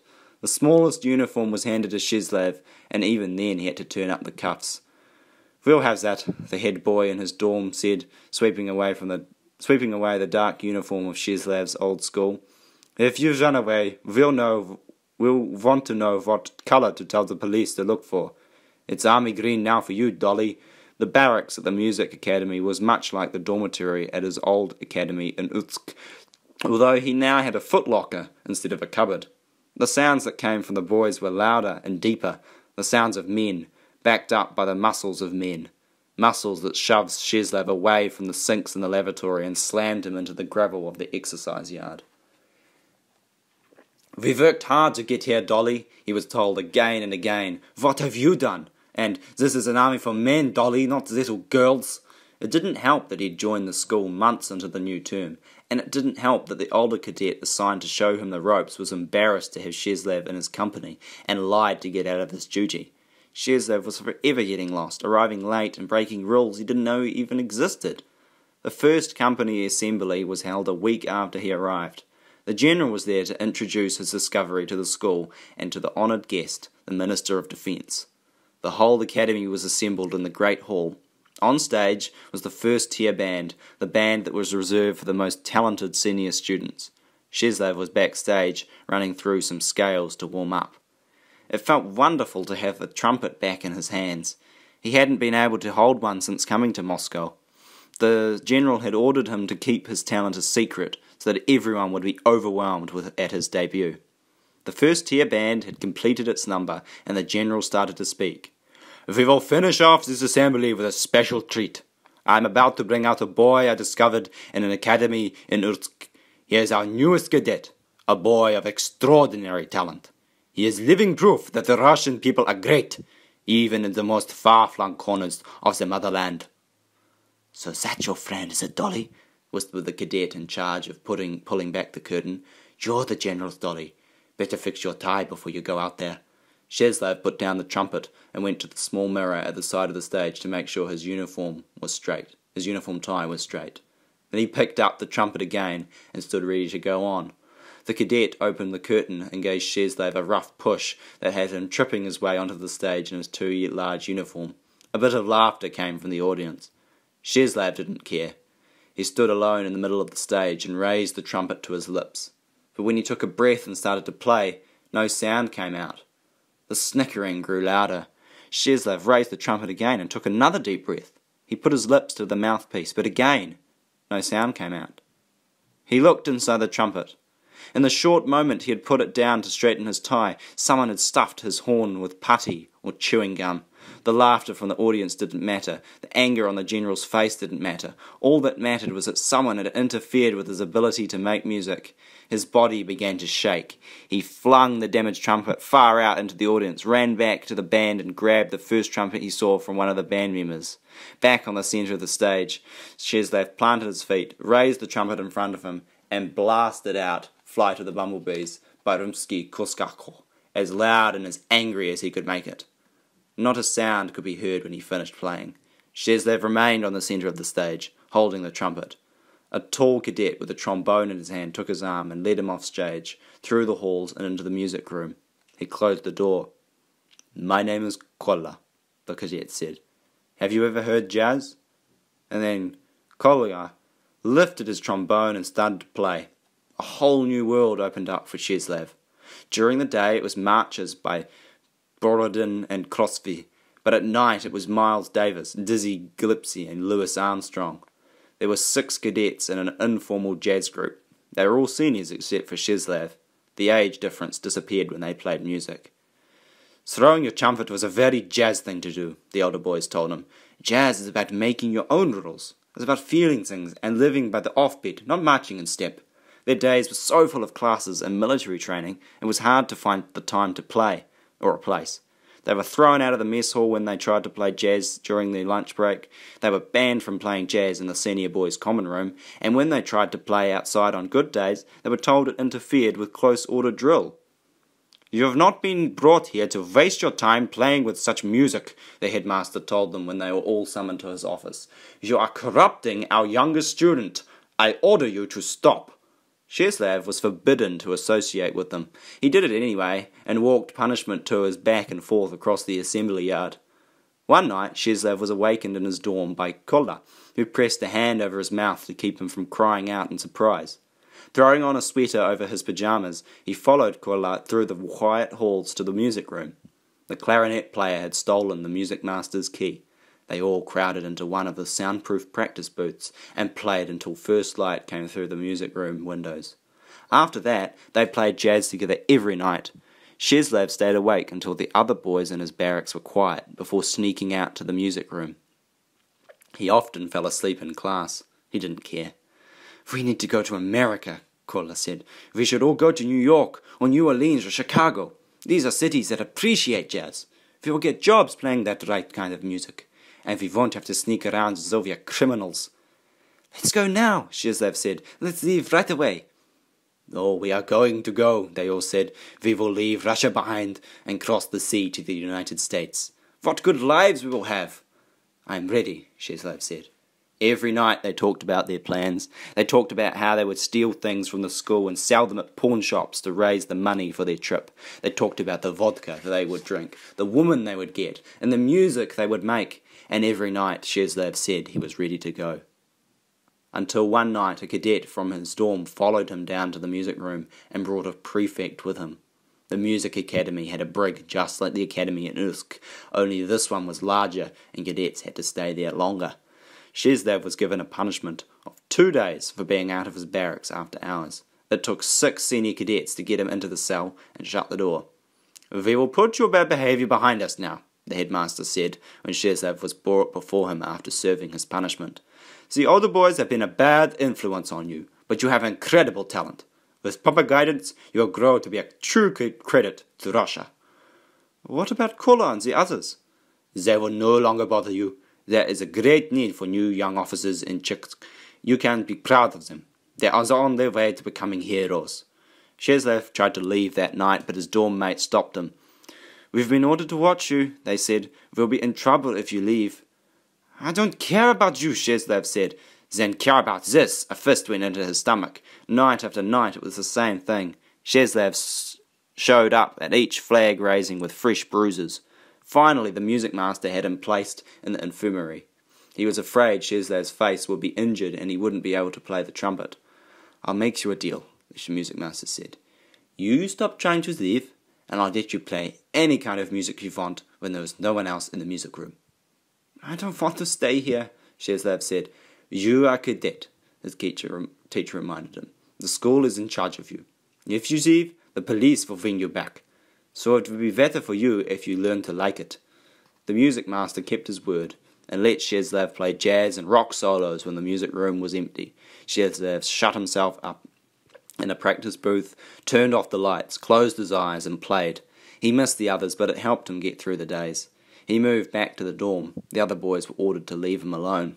3 months after the jazz band left the academy, it was announced at the morning gathering that Kola had been killed by a sniper while on patrol in Chikh. The academy flag was lowered to half-mast and a memorial service was held in the assembly hall. Everyone wore full-dress uniform. After Kola's name was entered into the Book of Honour, joining the other graduates who had been killed in battle, Shezlev stood up to play. He'd been assigned to play Chinovsk, Keep Peace in Our Souls. When that was done, he was supposed to return to his seat and the assembly would be dismissed. Instead, when the piece was finished, he kept his trumpet raised and blasted out when the saints go marching in. A cadet in the rhythm section was the first to join in, then 2 from the brasses and a few of the woodwinds. Kola had been their friend too. They let Shezlev play the lead, and when he took them off into dazzling flights of improvisation, they backed him up solidly. That night, Shezlev put a spare pair of socks in his jacket pocket, grabbed his trumpet and walked away from the school. He headed west, walking as far as he could. He stole food from street vendors and travelled by night, avoiding the police. He stole civilian clothes off a clothesline and buried his cadet uniform in a forest. He crossed the border into Belarus, hidden in the back of a truck that took him all the way to Minsk. By the time he got to Stuttgart, he hadn't eaten for 4 days. He found a pawn shop and walked inside. "How much?" Shezlev held out the trumpet. "No good." The pawn shop owner pointed out all the marks and dents on the trumpet. It had been well used at the school and had travelled roughly with Shezlev. He slapped 50 euros down on the counter. "More," said Shezlev. "You steal it?" "No." "Identification." The pawn shop owner held out his hand. "Never mind," said Shezlev. "I want my trumpet back." My trumpet now, the shop owner said. Go ahead, call the police. Shizlev threw himself at the pawnbroker, but the man was ready. One punch landed Shizlev on the floor. Before he could get to his feet, the pawnbroker picked him up and shoved him out the door, locking it behind him. Shizlev yelled and rattled the bars that covered the glass. A police car drove by. He backed away. He felt bitter and hollow inside. His mood had not improved by the time he got to Calais.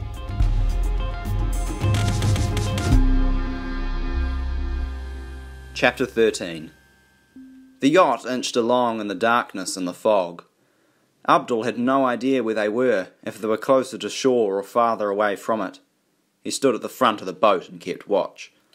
The fog started to lift as the wind came up, and daylight found the boat rising and falling in big rolling waves. "Are we heading northwest again?" Abdul asked Shizlev, popping his head into the wheelhouse on his way to the kitchen to make more tea. "Unless you've changed your mind and would rather go back to France." Abdul left him to it, and went below to put water on to boil. He thought about changing into dry clothes, but decided that could wait until they got to England. Surely it couldn't be long now. It was tough keeping his balance on the rocking boat while carrying a tray of tea things, but he managed, only spilling a little. Rosalia, keeping watch at the front of the boat, lowered the binoculars and accepted a mug, along with a slap-together sandwich of cheese and bread. "Thanks," she said. "You're welcome. Long night?" "Short journey." "I hope it's almost over." Rosalia nodded towards the sky. Dark storm clouds were sitting like boulders in front of them. "It's going to be rough," she said, after swallowing a mouthful of bread and tea. "We have a big boat now," Abdul said. "It won't be like last time." He finished his tea, collected the cups and took everything below. Then he got out the life jackets. He put his on first and then took one out to Rosalia. She put hers on without an argument. He woke up Jonah and helped him on into a vest, securing the straps for him. "Put this on," he said to Shizlev. "Do you think I can't swim? You wear too if you're scared." Abdul put his hands on the wheel. "There's a storm coming. I'm not having you end up like the Uzbek. You were going to put this on, or I'm going to put it on you. You probably beat me bloody in the process, but you will end up wearing it." Shizlev relented. "Just to save time on a beat, just to save your beating." He put on the life jacket and fastened it. "I think I see land," Rosalia called out. It took a moment. The swell of the sea had increased, and Abdul had to wait for the right balance of rise and fall, and the right clearance of a fog patch, but then he saw it. Land. Unmistakably land. His fingers rose to the thin chain around his neck, to be sure it was still there. "It's England," he said. "Or Greenland, or Newfoundland," said Shizlev. "Or maybe we've sailed right through the Brefonti. See, and are looking at Siberia." But he sounded cheerful. "They'll take us then." Certain there were things that should be done on a boat before a storm. Abdul tried to figure out what those things would be. He made sure the portholes were closed and locked tight. He crammed anything that was loose into the kitchen into cupboards and secured those, and he shoved Shizlev's parcel of treasures back down the stairs, along with his own bundle of spare clothes, a bag of things Rosalia was taking, and Jonah's old clothes, now clean and dry. Then he secured the staircase door. The wind was getting stronger, and the waves were getting bigger. They made the yacht rise high, then drop like an elevator. He saw Jonah on the back deck, gathering cushions off the benches. The wind blew him flat to the floor. Abdul made his way over to the boy by clutching anything nailed down. "Get into the wheelhouse," he yelled. "I want to help. You're too small, you end up on the water." "I'm not useless."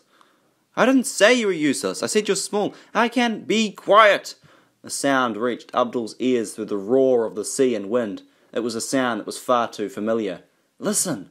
Then Jonah heard it too, and they all saw it. A helicopter, coming closer and closer. It got close enough for Abdul to see its red belly and read the word Coast Guard on the side. "What is a helicopter doing out in the storm?" Rosalia asked. "Maybe they're looking for us." "What should we do?" Jonah asked. "Go faster," Abdul yelled. The boat gave another lurch as Shizlev ramped up the speed. Jonah was thrown back onto the wet deck. A dip in the waves sent him sliding to the other side of the boat. His hands flailed about as he tried to find something to grip onto, but there was nothing. He slipped through the railing. Abdul could see Jonah's hand clutching the base of the railing, white-knuckled. With a great yell, Abdul heaved himself across the slippery deck. Waves of seawater pushed him back. He dared not take his eyes off Jonah's hand. He tried again to get to the boy, his eyes stinging with salt water until he could no longer see anything but a blur. And then he made contact with someone. It was Rosalia. She had thrown herself face down on the deck and was gripping the railing, reaching through the smacking waves to get a hold of Jonah. Abdul held onto her until she could get into his own grasp on the railing. He shoved his free arm out the side of the boat and attached his hand to Jonah's arm, the one arm that was keeping Jonah with them. Jonah was still hanging on, but the swaying of the boat bounced him and knocked him hard against the hull. On his own, Abdul would not have been able to do it. Jonah would have slipped through his hands and into the water, and then they would have lost him forever. But Rosalia was there, and the two of them grabbed whatever parts of Jonah they could get a grip on, and pulled, bit by bit, and then in one final yank, they got him back through the railing and into their arms. They slithered along the deck with Jonah still face down into the shelter of the wheelhouse. Jonah cried out in pain when they turned him front side up. His face was a bloody mess. His nose had knocked hard against the side of the boat. Abdul couldn't tell if it was broken. A bigger cry came up when they tried to move his arm. The noise of the helicopter drove Abdul crazy. He went back out on deck just as a flash of lightning struck like a spear into the sea, followed by a huge bang of thunder. "Get out of here!" Abdul yelled. "We're just a bunch of worthless kids! Get out of here!" The helicopter lifted up and away. Abdul knew the pilot hadn't heard him, that it was the storm that sent it away, but he couldn't help feeling a sliver of victory. Now all they had to do was find a safe place to land the boat.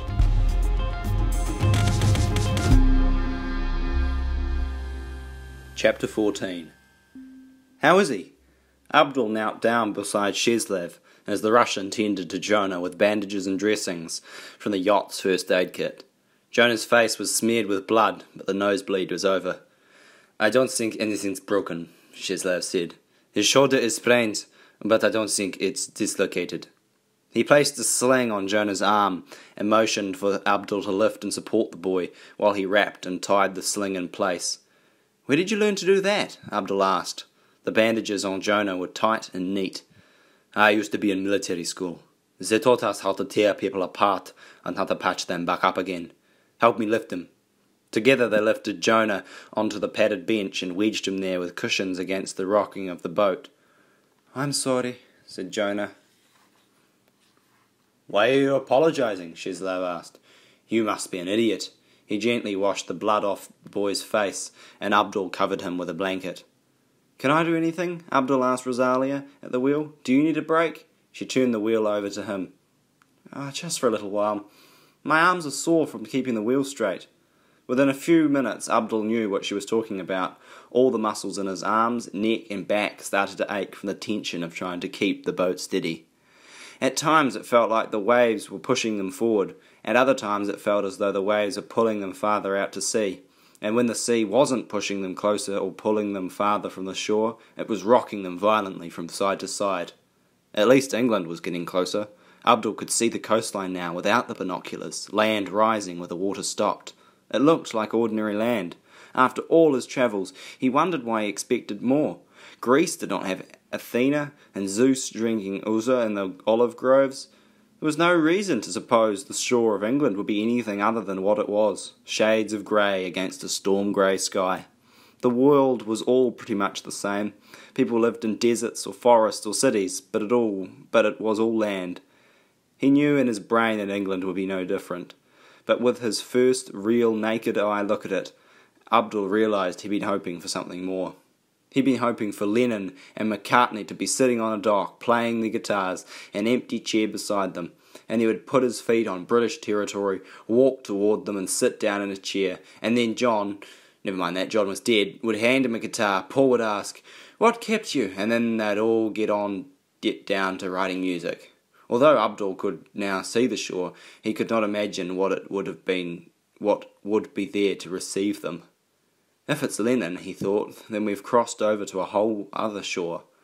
"My turn," said Shezlev after 20 minutes, and Abdul was glad to let him take over the wheel. He put the binoculars around his neck and scanned the shoreline. All he saw were rocks and cliffs. "Maybe we should go west for a while," he suggested. "We can look for a safer place." Shezlev tapped the fuel gauge. It was almost on empty. "No, we go on, while we still have power." Abdul looked at Rosalia and Jonah. They nodded.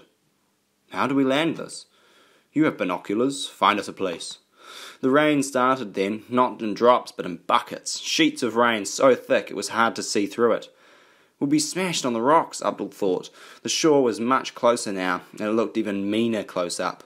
"Find me somewhere," Shazlav yelled. Abdul left the shelter of the wheelhouse and went to the front tip of the boat.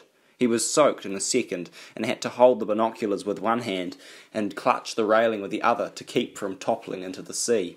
He stared so hard that when he did finally see something, he was sure he was seeing things. He wiped the lenses, wiped his face, and took another look. The vision was still there. Someone in a yellow rain slicker with the hood pulled low was standing atop a high abutment in the cliff, making big arm gestures at them. "Maybe I'm going crazy," Abdul thought, "but what choice do we have?" Aping the gestures of the real or imaginary creature in the yellow raincoat, he showed Shazlav which way to go. The sea and the wind shifted into slow motion in Abdul's mind. He didn't return to the wheelhouse. He was the one leading them into shore. If they were all going to die, it was right that he die first. He felt calm. He had a plan, and he always felt better when he had a plan. His plan was to be a mirror of the vision in the yellow slicker. When it waved them west, Abdul waved them west. When it waved come straight on, Abdul relayed that to Shazlav. They were heading straight for a wall of rocks. At any moment the waves would smash them into a cliff, and they would be all break apart and become debris in the sea. Not a bad death, Abdul thought. At least we'll die trying. I tried, Khalil. I really tried. And then he saw what the yellow slicker was trying to get him to see. There was a channel coming up between the rocks. It wasn't a wide channel, and because the cliffs all looked alike, it was hard to see, especially in the storm. But it was there, directly below where the slicker wearer was standing, and the slicker's arms were pointing down. In here, the arms were saying. Abdul staggered quickly back into the wheelhouse. "There's a way," he told Shazlav. "Go straight. There's an opening. It's all right. I think we're all right." Then, back out on deck, Abdul let the binoculars hang from their strap. He needed both hands to direct, a little to the left, now more to the right. Then they were right in the channel, and Shazlav could see for himself. The waves rushed in and were sucked back out to the open sea, but as they moved further in and rounded a bend, they found themselves in a hidden cove, the water a bit calmer and the wind held back. Abdul started to look for a place where he could secure the boat, and there he saw the yellow slicker again, running down the rocky cliff like a mountain goat. "Over here," it gestured. The yellow slicker jumped up and down as the boat came into rope-tossing distance. Abdul threw, and the slicker secured it to a boulder that looked as though God had created it for just that purpose. They needed to get the boat closer to the shore so that they could get off. Right now there was a deep, wide chasm between their deck and the rock platform. The creature in the slicker, which Abdul could now see was a child, was trying to pull the rope to bring the boat closer, but didn't have the strength. Rosalia grabbed the rope that was fastened to the back of the boat. She climbed over the railing and held on tight until the waves pushed the boat close enough for her to jump to shore. Then she helped the child secure the ropes. Shazlav and Abdul went into the wheelhouse and helped Jonah off the boat. The child led them to a small cave carved out of the rocky cliff. Abdul and Shazlav had to duck down to fit through the low opening, but then they could straighten up and take in their surroundings. The darkness of the cave gave way to soft shadows, then to brighter spots as the child struck matches and lit candles. "Is this England?" the child asked. "It's Cornwall." The child shook back the hood of the slicker and revealed the face of a girl around 8, framed by 2 long braids. She was wearing a school uniform. "Some people think it's the best part of England." The cave had a narrow mattress neatly made up with blankets. Abdul and Shazlav steered Jonah to it. "You'll get the bed wet and that'll be no good," the girl said. "Put him on the floor and dry him off first." The floor of the cave was covered by an old piece of broadloom and a dozen scatter mats. The girl quickly pulled several of the mats together, and they gently helped Jonah to sit down on them. I'll get some dry clothes," Abdul offered, although he hated to go back onto the boat, even for a minute, now that he was finally in England, but he needed to get dry too. They all did. He paused long enough on the boat to put a pot of water on the boil, then gathered up an armload of blankets, towels, dry clothes, trousers and sweaters. I'm not changing in front of girls, Jonah said as Shezlev untied his sling. Rosalia looked at the girl. What is your name? Gemma. Gemma, will you come with me to the boat and I will change clothes there? She rummaged through the things Abdul had brought until she found something to wear. Then she led Gemma out. Dry clothes, warm blankets, hot tea in England. For the moment, Abdul was content. He looked around the little cave. Shezlev lounged in a lime-green beanbag chair. Rosalia and Gemma shared the mattress with Jonah, and Abdul sat on a seat from an old car. Colourful pillows were everywhere. More colour came from little toys and plastic figurines placed in the nooks of the cave walls. The room glowed warmly from candles stuck into bowls. Wooden crates held comic books and paperbacks and supported plank shelves full of shells, rocks, bits of glass and other gifts from the sea. There were several dolls too, mangled and with limbs or heads missing. I found them on the beach, Gemma said. The sea always leaves good things after a storm. That's why I'm out here. I'm supposed to be in school. I didn't want to waste the storm. You saved our lives. My father was a lifeboat volunteer, Gemma said. He died in a storm like this, a long time ago. My father died too, Abdul said. What about your mother? Mum helped me fix up my cave. It used to be my brother's, but he got killed by a drunk driver, so now it's mine. Do a lot of people know about it? Abdul was trying to figure out how safe they were. He wanted to stay and rest up before starting his long walk north. Why would I tell anyone? This is my secret place. Well, it's beautiful, Rosalia said. The helicopter will come back, Shezlev said. It might not, said Abdul. The Coast Guard helicopter, Jim asked. Oh, they will come here all the time. They work for the police. A lot of people try to smuggle in drugs around here. You're not drug smugglers, are you? The others laughed a little. No, said Abdul, we're not. So who are you then? We're just people who wanted to come to England. Gemma turned to Jonah. But you're British? Yes, and these are my friends. Gemma looked at each of them in the face, then made up her mind. You can't be criminals, you're still children. We're not children, Shezlev objected. Well, you're not grown-ups, and you have to be one or the other. She glanced at the alarm clock ticking on the shelf by the broken dolls. I have to go. I've got lunchtime detention. They get really mad if you skip that. The village is just across the field. Does he need a doctor? No, said Jonah. We'll take care of him, Abdul said. All right. Gemma did up the buttons on her slicker. Will you be here for a while? For a little while, Abdul told her. Is that all right? Secret friends in a secret cave. That's all right with me. She left the cave. Abdul followed her and watched as she scrambled up the rocky pathway to the top of the cliff. Thank you, he called after her. She paused, grinned and waved, then disappeared. The rain has stopped, he reported back. What are we going to do about the boat? We leave it there, or send it out to sea, Shezlev said. Or we could just sink it, said Rosalia. None of them had ever sunk a boat before. They began by taking everything off the yacht that they wanted to keep. They took the long bench cushions that Gemma could use in her cave, a box of food and dishes from the kitchen, and the big bundle of things Shezlev wanted to sell. Jonah tried his best to help, but his shoulder hurt too much. Abdul gave him the job of finding places in the cave for the things they carried in. There was an axe on board as part of the safety equipment. Abdul took off his shoes, rolled up his trouser legs, and started swinging at the hull. Shezlev and Rosalia opened the portholes. It took several swings to smash through the fiberglass. Water spewed in. Abdul moved to another spot and chopped a hole there too.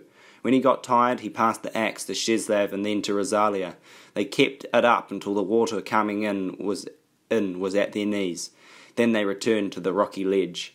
Come and watch, Abdul called to Jonah. The four of them stood together and watched as the yacht sank lower and lower. It took a while. The water came up from below, covered the deck and flooded the wheelhouse. And then the whole boat was gone.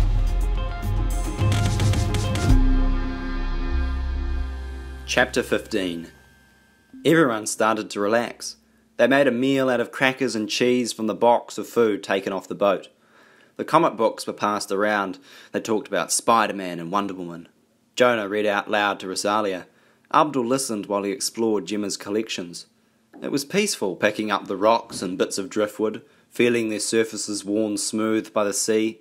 There were shells of all kinds, some the size and shape of his ears, some long and thin like his fingers, some round like his eyes. One by one, everyone drifted off to sleep. A few hours later, Abdul awoke with a start. He'd been dreaming that the security police from Calais had tracked him to the cave and were about to beat him. The dream had been so real that he had to leave the cave and breathe some fresh air. The night was cool and clear. The sea was calm. The storm was over. He went back inside. Sheslav stirred and opened his eyes. "What's going on?" "I'm going into the village," Abdul whispered. "I want to see where we are." "I'll come with you." Abdul was glad. He didn't really want to go alone. Rocks made a natural staircase out of the cove. Abdul and Sheslav climbed up, taking their time in the dark. At the top of the cliff, the breeze was fresh. The sky was full of moonlight. Sheslav and Abdul were alone on the cliff.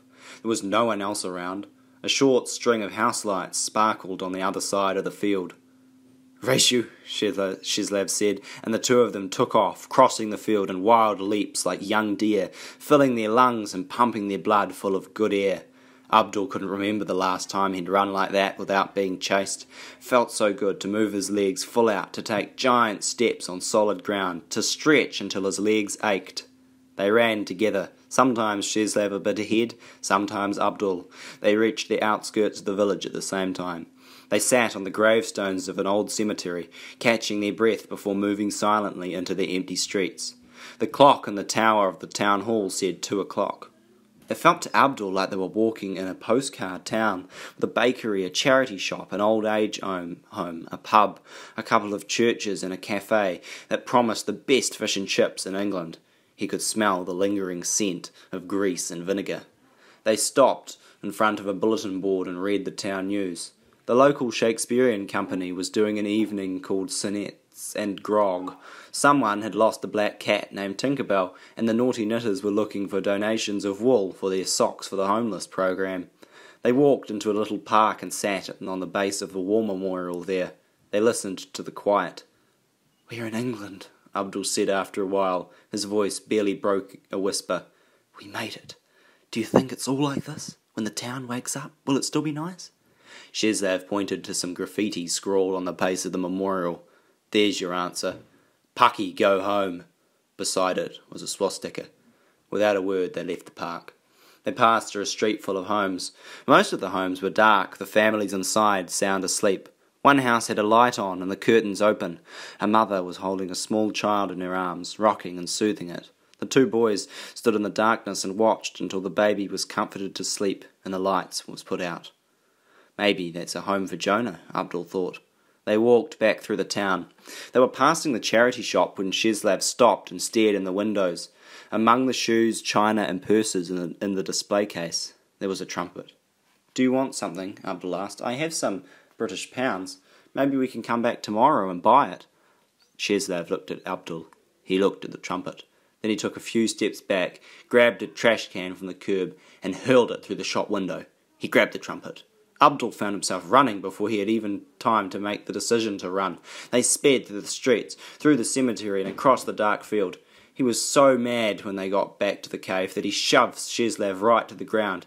"You could have gotten us both arrested," he shouted. "I come all this way, and you could have landed me in jail. I said I'd buy you what you wanted. Couldn't you have waited?" Sheslav folded his arms around the trumpet. He looked up at Abdul and said, "I've waited long enough."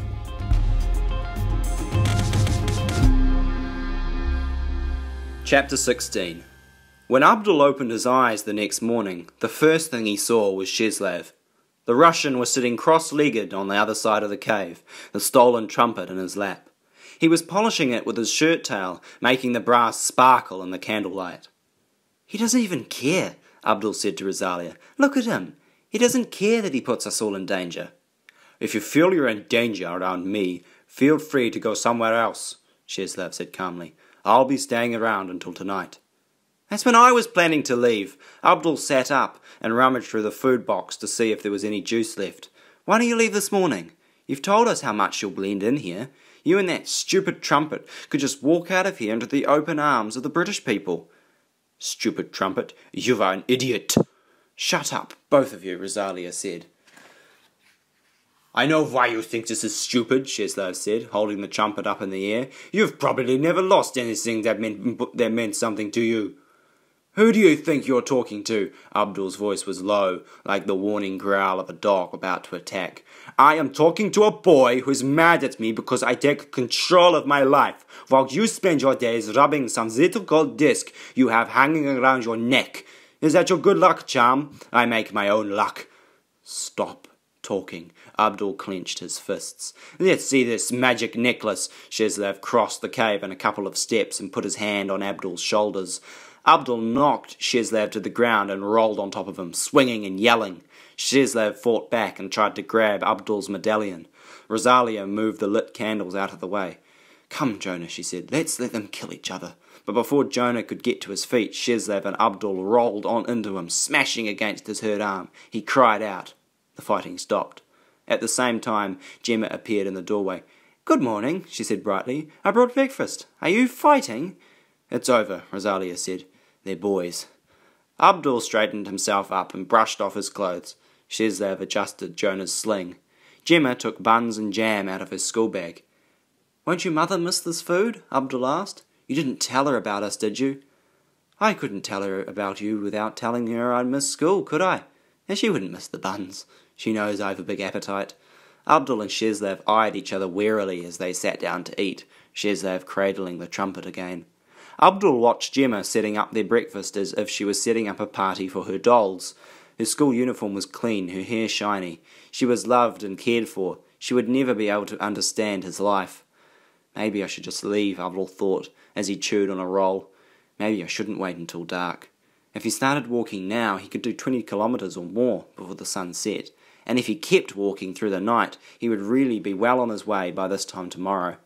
He looked at the change of clothes he had bundled up for himself, on the floor near the crate of comic books. It would be easy to pick it up and walk out. Shizlev and Rosalia would be left with the problem of Jonah. He was halfway to his feet when a very angry woman appeared in the entrance to the cave. She was wearing a jacket over a nurse's uniform. Hands on your heads, all of you, she ordered. On your heads or I'll shoot. I'll shoot you dead. Mum! Jenna went to the woman and took her hand out of her pocket where she was pretending it was a gun. It's all right. What part is all right? The part where I get called at work because you are missing school again? The part where you're sitting with a bunch of strange teenagers who ought to be in school themselves? Or the part where someone broke into the charity shop window last night and stole a trumpet? She looked at Shizlev. He just grinned. And who is this child? Gemma's mother went over to Jonah. Which of you hurt him? What's your name, son? Jonah didn't answer. Who are you all? Where are your parents? Gemma, start talking. These are my friends. Your friends? What else? What about you? She asked Rosalia. Are these boys bothering you? Do you want to get away from them? Oh, I'm all right, Rosalia replied. I am in no danger from them. They're not criminals, said Gemma. I suspect at least one of them is. Gemma's mother stared at Shizlev again. That's it. I'm going to the police. Gemma, let's go. Abdul stood up. Please, your daughter is right. We are not criminals, and I would like to pay for the window that was broken. He undid the safety pins on his trouser pocket and took out his roll of money.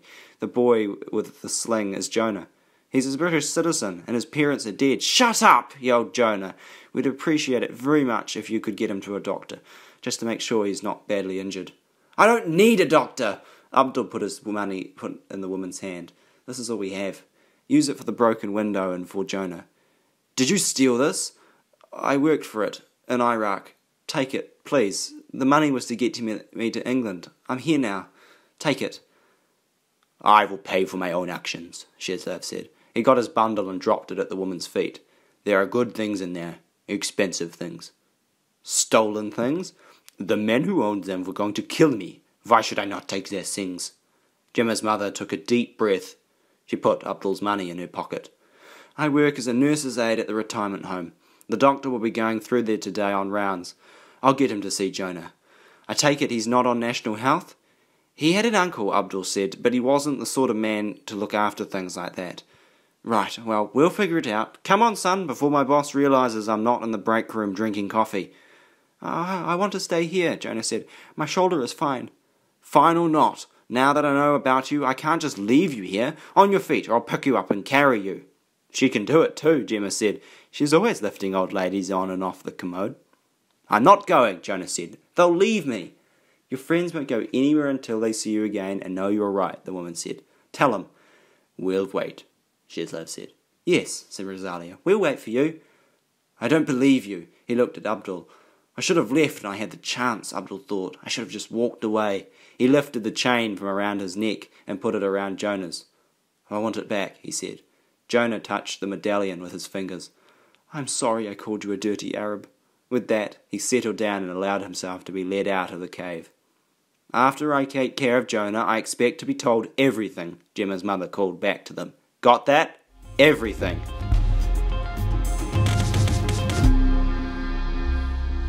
Chapter 17. Abdul was not going anywhere until he got his medallion back. "Do you trust the woman?" Shezlev asked. "Maybe I should leave now." He tucked his trumpet under his arm. "I have all I need right here. You two can have what's in my bundle." "I trust her," Rosalia said. "Why?" "Because she asked if I was safe. We promised Jonah we would wait." In the end, they all stayed, sleeping the afternoon away until Gemma arrived. "How is Jonah?" Rosalia asked. "Jonah is good. He's great. At first Mum couldn't get him to talk. Now we can't get him to stop." "Where is he?" Abdul asked, thinking about his medallion. "He's at home, at my house. Mum sent me. You are all to come to supper." "To supper?" Shezlev asked. "Maybe it's a trap." "It's not a trap," Gemma laughed. "It's roast chicken." She bounced up the cliff steps and danced around them as they crossed the field. Abdul found himself thinking of Fatima. She would be Gemma's age now, he realised. Gemma's small house was on the edge of the village. Abdul took off his shoes at the front door as they were greeted by warmth and smiles and an amazing sense of food. Jonah was first at the door, his arms in a new sling and wearing new clothes. He was clean. Abdul spotted the medallion around the boy's neck. "Are you all right?" he asked. "It's just a sprain. I told you I didn't need a doctor." Gemma's mother was next to welcome them. "Come in, call me Beth. I don't have enough chairs for everyone, so we're eating in here." "It's an indoor picnic," said Gemma. Abdul entered the room, and he thought his heart would break. All the furniture had been pushed down to one end of the room. A big bedsheet was spread out on the floor to hold the meal. Everyone would sit on the floor. It was like he was back in his mother's house. He closed his eyes. He could see his brothers jostling for positions, trying to tuck their growing legs out of the way. He could see his father taking platters of food from his mother and placing them on the cloth, looks of love and laughter passing between them. And he saw himself, at Jonah's age, sitting beside his father, listening to him quote Shakespeare as he made sure his big older sons left enough food for his youngest. Then Abdul saw the guitar propped up casually against the wall by the window, and he started to cry.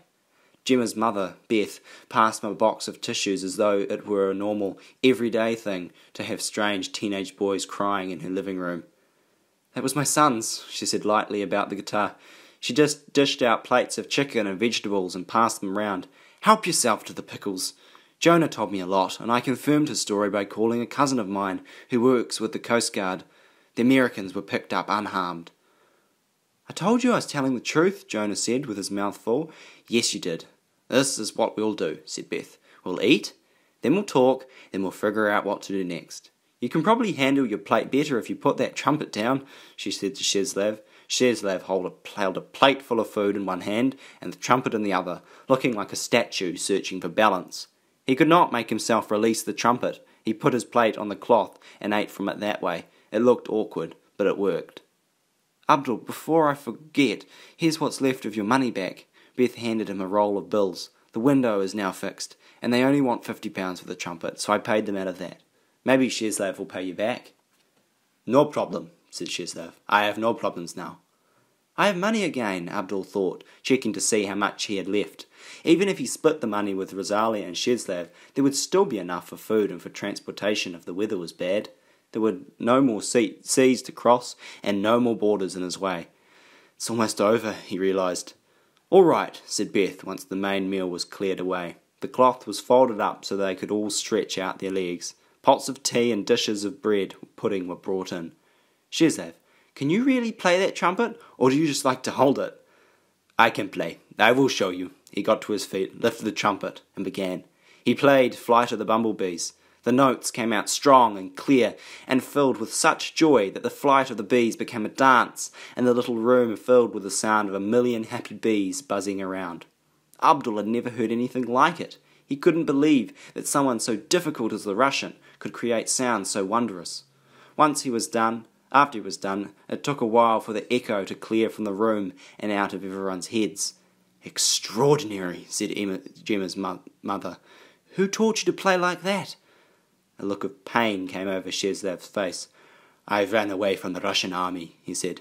"That's where I learned to play. But I will not go back. I will go to America, to New Orleans, where they have good jobs for trumpet players. If you try to send me back to the army, I will throw myself off a cliff." "Sit down, son," said Beth. "Start at the beginning. You are what, 15? How can you run away from the army at 15? Sheslav told his story. He told it standing up, as if he was ready to bolt at the first sign of someone trying to send him back to the army. When he was finished, he said, "Now I have a trumpet again. It is not as good as my trumpet from Russia, but it will do for now."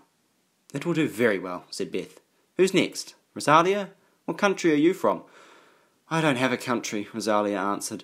She had taken out Gemma's braids and was trying a new way to arrange the girl's hair. "Some say we first came from India. Some say we came from the devil and should go back to him." And then she told her story. No one remembered to drink their tea. No one even moved. She came to the end. Abdul couldn't speak. "Why did you come to England?" Beth asked. "Why did you want to be here?" Rosalia shrugged. It's a place that's not where I was. There, it was bad. Here, maybe better? And what do you want?" Rosalia looked puzzled. "I don't know what you mean." "I mean, do you want to go to school? What do you want?" "What do I want?" "Yes." "I don't know," she said. "No one's ever asked me that before." "I need a stretch and a fresh cup of tea," said Beth. "Gemma, let's get a start on the dishes while the kettle heats up." She picked up the now cold teapots and headed for the kitchen, stopping briefly in front of Abdul. "And don't think I've forgotten about you, young man." Sheslav and Rosalia looked lighter, like they'd each put down a heavy burden. Abdul crossed the room, drawn to the guitar. He touched the top. His finger stroked one of the tuning pegs. "Do you play?" Sheslav came up beside him. "No." "I think you do." "I don't." Sheslav turned away from the guitar and went over to Jonah. "I'll take the medallion back now." "Can't I keep it?" "No." He wanted to hit the kid. "It's mine." "I'll give it back before I go to bed. I want it now." "I'm not hurting it." "What's wrong?" Rosalia said. "Nothing," said Abdul. "It has writing on the back, but I can't read it." Jonah showed it to Sheslav and Rosalia. "It's Arabic," said Sheslav. "What does it say?" "It says, 'Mind your own business.'" Abdul wanted to leave, shutting the door behind him, shutting away all these people who were trying to pry into his life where they didn't belong. He wanted to walk away and never think about any of them again. But he couldn't go on without the medallion. When Gemma and her mother returned with fresh tea, everyone looked at Abdul. "It's simple," he said. "I'm from Iraq. My father and brothers were killed by an American bomb. My mother was shot later by the religious militia. I came here." He raised his cup with shaking hands and took a big swallow, even though the tea burned his mouth and throat. "And how old are you?" Beth asked. 15. "Your father and brothers died in the initial bombing in 2003? "Soon after." "And when did your mother die?" 2 years later. A bit more. She was driving a car and they shot her. I stayed with my uncle, but it didn't work out, so I left." "Anything else?" "I stabbed a policeman in Calais, but it was an accident. There was a riot over food." "And you don't play the guitar?" said Sheslav. "No." It was Rosalia who took the thin chain and medallion from Jonah and held it out to Abdul. He clasped it, but she would not let it go. "What does the writing say?" she asked. Abdul hung his head. "It's a name," he said quietly. "It's Khalil."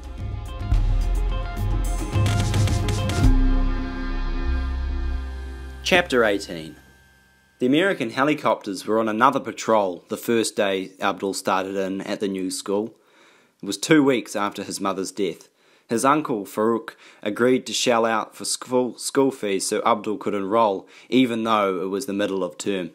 Abdul was sitting in algebra class, trying to coax his brain into working the way it used to, when the thump-thump of the helicopter came closer and closer until it was right over the school. The Iraqis were used to it by now, but that didn't mean they liked it. The young men in Abdul's school jumped out of their seats and ran outside, Abdul joining them. He certainly wasn't going to be the only one sitting there looking at the teacher. Outside in the schoolyard it was a rock fest. Rocks and bricks and pieces of wood, anything the boys could find to throw, they threw. Some of the stones glanced off the chopper, but none did any real damage. The soldiers in the helicopter yelled at the boys to stop, and their teachers tried to corral them back into the school, but it wasn't until the machine guns started going off that the students paid any attention. Those not close enough to jump back into the school took shelter wherever they could as the soldiers shot at empty places in the yard. Abdul jumped behind a slab of concrete left in the schoolyard by the earlier bombing of the neighbourhood. "Not exactly Lucy in the sky with diamonds," said the boy crouching next to him. Abdul looked at him. "I know you." "It was not a good day," the boy said. "You had just lost your mother. I'm Khalil." "They say it gets easier." "They're lying. It doesn't." Khalil, 14, was a year older than Abdul, but they were both in the same grade. So much of their schooling had been disrupted that very few of the students were in the class that they would have been without the war. They discovered they lived just 2 streets away from each other. Then they discovered that they both wrote songs and played the guitar, and Abdul again had a reason to keep living. Abdul had taken more formal guitar lessons than Khalil, but Khalil had also studied piano, which made him better able to write down the music they wrote. They learned each other's songs. Abdul's were about the real things he saw around them, the war and the hardships. Khalil wrote about the world he wanted to live in, instead of the world that was. "We should write something funny," Khalil suggested. So they wrote "The Bomb That's Lost Its Way," a bouncy little tune about a cruise missile with no sense of direction that ended up taking a nice beach vacation on a deserted island. They wrote about the people in their neighbourhood, like the art teacher who began making false passports when the art school was bombed, and families who tried to make the journey to safety along the dangerous roads out of Iraq. They tried to make things work out better in their songs than they did in real life. "I wrote this last night," Abdul said before class one morning. They'd taken to bringing their guitars to school so they could play every chance they could get. "It's called The Car. It was a magical car that only women could drive. It mowed down anyone who tried to stop them." "You could get into trouble singing songs like that," said a boy from a more senior class who had joined the group listening to them. "Don't you like his voice?" Khalil joked. "Women should not be driving. Women should not be doing many things, including marrying jerks like you, but I suppose one of them will be forced to." The older boy took a step toward them, but Khalil was already on his feet. Abdul still looked like a boy, but Khalil was tall and wiry and developing the shoulders of a man. Besides that, he was fearless and unpredictable. "You have been warned," the older boy said as he backed away. Khalil just laughed and launched into a rousing tune called 50 Ways to Fix a Bully. Sometimes Abdul would come up with a bit of a tune, then Khalil would finish it and they would both write the lyrics. Sometimes the lyrics would come first. Sometimes one of them would write the whole song, and when he played it, the other would say, "Why did you put the chorus there? Stick another verse in first." They listened to lots of music when the electricity came on and scrounged for batteries during the long periods when there was no power. The closer Abdul got to Khalil, the tenser things got with Uncle Farooq. "You spend too much time with that boy," Uncle Farooq was saying. "You are too much like your father all the time with music and the poetry. Quit dreaming and get to work." His uncle owned several small shops that sold whatever goods he was able to import. Abdul worked hard for him to keep the peace and pay for his keep, and it made him feel closer to his father that Uncle Farooq hadn't liked him either. Abdul spent as much time as possible at Khalil's house. He and his family were Madin Sabian, not Muslim, which was another reason why Farooq didn't like Khalil. His father was a goldsmith. Khalil had 2 sisters, both younger, and they would giggle and whisper whenever Abdul came over. "We'll be like Lennon and McCartney," Abdul said. Khalil was already growing his hair long, and Abdul was trying to do the same. "We'll be even better," said Khalil. "Our songs were better because they're about real people and real stories." He got very excited and started to bounce on his toes, which was what he did when an idea was too great to sit still with. "Here's what we'll do. We will first collect all the stories here in Iraq, all the stories, and we'll turn them into songs. Then we'll go to another country and do the same thing there. We'll keep travelling and collecting stories, and at the end of our very long lives we'll have the whole world in music." "Is that possible?" Abdul asked. "Can we do such a thing? We'd need money, passports, visas." Khalil shrugged. "We'll figure out how to do things when the time comes. Shall we do it? Are you with me?" "We'll see everything," Abdul said, bouncing now too, because it was impossible not to. "We'll see the rainforest, the Brazil, the Sahara Desert, the top of Mount Fuji, the bottom of the sea. We'll become the greatest songwriters to ever live." Abdul stopped bouncing. "Lennon and McCartney broke up," he said. "They stopped writing together." It was the money, Khalil said. There was too much of it. They got richer and richer and it rotted their brains. That won't happen to us. Why not? Because whenever we get more money than we need to get by, we'll give it away. No accountants, no lawyers. Our brains will not rot. We'll never forget that it's the stories that matter, the stories and the music. Let's seal the deal. Abdul wore a ring that had belonged to his father, a simple silver band. He took it off and gave it to Khalil. Khalil reached up and slipped a thin gold chain from around his neck. From it dangled a small medallion. My father made this for me when he realised how much I liked the Beatles, he said. On one side of the medallion was an etching of the Yellow Submarine. On the other side was Khalil's name in classical Arabic calligraphy. Nothing else mattered after that, only the dream. For the dream, Abdul worked long hours in his uncle's store, so long and so hard that his uncle even started to pay him a wage, which he squirreled away for the future. He borrowed books on music theory and studied them far into the night, hunching over a candle flame so he wouldn't disturb the cousins he shared a room with. He and Khalil talked with everyone they met, looking for stories, writing and discarding bad songs, refining and improving the ones that had promise.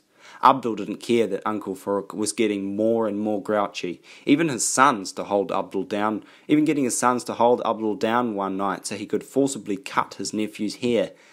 "Do you want to look like a girl?" Abdul Farooq shouted. "Are you my niece or my nephew?" Abdul just looked at his uncle and smiled, even while he was being slapped. He didn't care. Hair would grow back, and he would soon be gone. When Abdul was with Khalil, he would forget about everything else, the car bombs, the army raids, the headless bodies that would turn up behind his uncle's shop. The war had taken from him nearly everything that he loved, but the war couldn't touch him when he was thinking about music. And then Khalil's father was killed. Maybe it was a political assassination.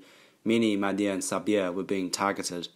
Maybe it was a robbery committed by ordinary criminals. By that point in the war, there was not much to distinguish the two, and there wasn't much of an investigation. Khalil's father became just one more dead Iraqi. "My aunt is taking my sister to the south," Khalil said after the funeral. "It's too dangerous for them here, and there's family in the south, well, distant relatives." "Are you going with them?" Abdul brushed some of the hair out of Khalil's eyes so he could see his friend's face. "I was thinking," stuttered Khalil, "why don't we just leave? I don't want to stay in Iraq. Let's just go. Begin our adventure now instead of waiting until we finish school when we are old men of 18 or 20. "Could we? I have some money saved, a little, and I can sell some things to get more money. All we need are our guitars and a satchel to keep our songs in. What do you say?" Abdul was ready. "Where will we go? We're going to pick up where Lennon and McCartney left off, right? So let's go where they started. Let's go to Liverpool, to Penny Lane. We'll start our new lives there." It was decided. They would leave in a few days. Khalil wanted to be sure his sisters got away safely, and they both needed to sell what they could. Abdul had some jewellery that had been his mother's. He sold it for much less than it was worth, but it was money he needed. He added that to the money he'd earned at his uncle's shop. On the day before they were to leave, they arranged to meet in the vacant lot between their two streets. It had held a house before the bombing, and it was a place where they often met to work on their music. Abdul got there first. His head was full of England. Soon they'd walk the same streets the Beatles had walked, breathe the same air that they had breathed. He saw Khalil heading toward him, his long hair bouncing with every bounce of Khalil's body. His friend looked strong, excited, and very happy. Khalil waved at him, a big smile on his face. Then came the shouting. "Fag! Homosexual! Disgrace!" Men with sticks came out of nowhere and swarmed over Khalil, swinging and hitting, kicking and cursing. Abdul couldn't move. He saw his friend fall to the ground, but he couldn't seem to move to rescue him. Finally, he got his legs going. "Are you with him? Are you with this fag?" A man wielding a metal bar came at Abdul. Abdul shook his head and backed away. The men kept swinging and laughing until there was nothing left to swing at. They tossed their weapons into the dirt and spat on Khalil's body. "Death to homosexuals," they yelled. "We'll kill them all and all who help them." Then they walked away. A small crowd had gathered. Abdul ran forward. He cradled Khalil's bloodied body in his arms, stroking his long, lovely hair that was now sticky with blood. He cried to Khalil to forgive him. After a while, someone took Khalil away. Abdul stayed on the ground. When he finally raised his eyes, he saw Uncle Farooq looking down at him with hatred and disgust. and Abdul knew that even if he wanted to remain, he no longer had a home in the nation of his birth. The next morning, Abdul sold his guitar to a student at his school. He left Baghdad that same day. He knew he would never return. "I came to England to leave this little bit of Calais in Penny Lane," Abdul said. "And after that?" Abdul didn't answer. "There's a National Express coach station in the town just north of us," Beth said. "You can get a bus there for Liverpool." She looked around from face to face, then shook her head. "My daughter comes first. You all seem like good kids, but I could be breaking the law by helping you out. You stole a boat. You snuck into the country illegally. Jonah is different. He's a British citizen, but I still have to report him to Children's Services. I don't know how much I can help the rest of you. I'm a single mother. I have to be careful." "But Mum!" "Gemma, hush! You can all stay here for a few days. It's almost the weekend anyway. I'll get you some proper clothes and try to find out where you can go to get some real help. But what I can offer you is limited." "It's still more help than anyone else has given," said Rosalia. "We will not give you trouble," said Shezlev. Abdul didn't say anything, and the room grew awkwardly silent. "I didn't know Penny Lane was a real place," said Gemma. "It is," said Beth. "It's a little street not far from where John Lennon grew up." "It's also a song," Shezlev said to Abdul, handing him Gemma's brother's guitar. "Play it. I know you know how. Play it." So he played it. There was no reason not to. He knew where to put his fingers for the chords as well as he knew where to put his feet when he was walking from one place to the next. And although his voice wobbled a bit at the beginning, he got through the first verse clean and clear. Everyone joined in. Everyone knew it. And when Shezlev played the song's trumpet solo, he played it so sweet and gentle that for one brief moment, Shezlev, Rosalie and Abdul began to feel that they were no longer alone.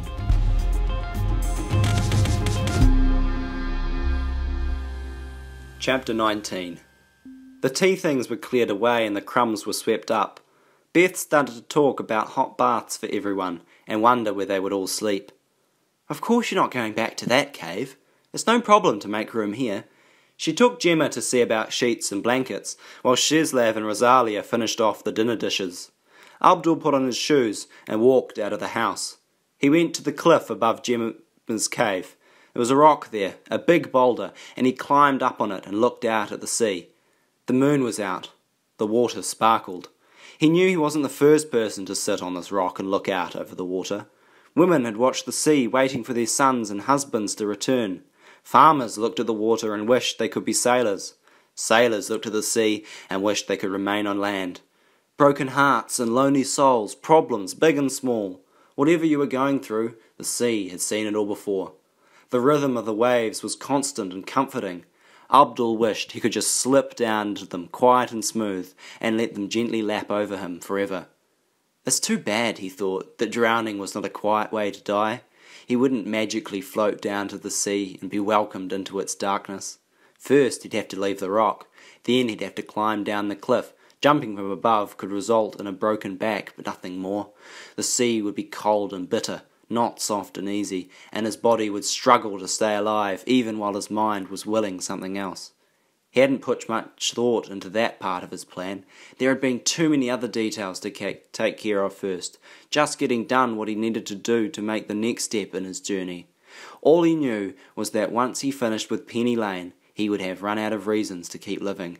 The rock he was sitting on was the perfect size for two. He could imagine Khalil sitting there with him. The rock had a bit of a scoop in it, just below where Abdul was sitting, and Khalil would have fit there perfectly. Abdul would have put his arm around Khalil, and Khalil would have rested his head against Abdul's chest, and they would have watched the sea together before starting their new lives in a new land. Abdul closed his eyes. He could almost feel his friend against him. It was time for him to move on. Beth would make sure Jonah was all right. Shezlev and Rosalia were both tough. They would find their own way. No one needed him anymore. So he was free to leave. He had his medallion back. There was no need even to say goodbye. He would walk into the village, find a road going north, and keep walking until he found the bus to Liverpool. Abdul took one last look at the sea and stood up. He aimed himself in the direction of the village and started walking.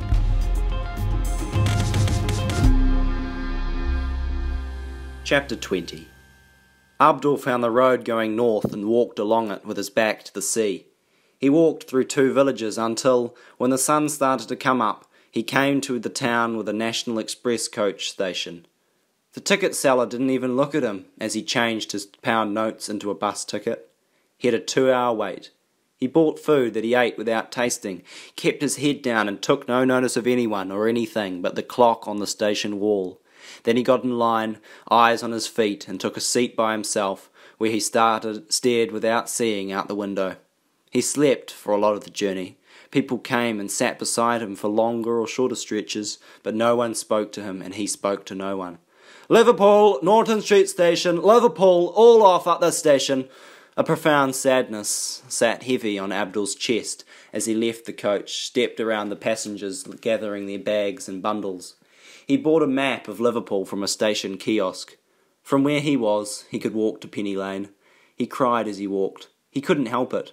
These were the streets he should have walked with Khalil. This should have been the happiest walk of his life. Instead, it was the loneliness. Abdul wiped his eyes and consulted his map. It was not far now, and then suddenly, he was there. A waist-high sign was bolted to the sidewalk. Penny Lane. He put his hand on the sign, oblivious to the passers-by, and at that moment he knew he had somehow been expecting Khalil to be waiting for him. It was as realistic a hope as expecting Lennon and McCartney to be waiting for him on the dock with a spare guitar and an empty chair. Abdul took the chain with his yellow submarine medallion from around his neck. He knelt down by the street sign, brought the medallion to his lips, and hung it around the signpost. And then Abdul was engulfed by an emptiness so profound it robbed his limbs of the ability to support him. There was nowhere to go now, no reason to leave this patch of dirt and concrete, no reason for his heart to keep beating. His knees came up to his chest, and his arms curled around his legs. His back slumped against the sign. His head hung until his face was buried in his knees. "Hello, could you move over, please? We're trying to get a picture of the sign." "Excuse me, you at the sign, could you move off for the side for us, please?" "Go up to him, Stanley, maybe he can't hear you."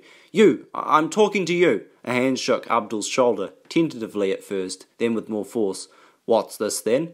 "We can handle it. We just want a picture."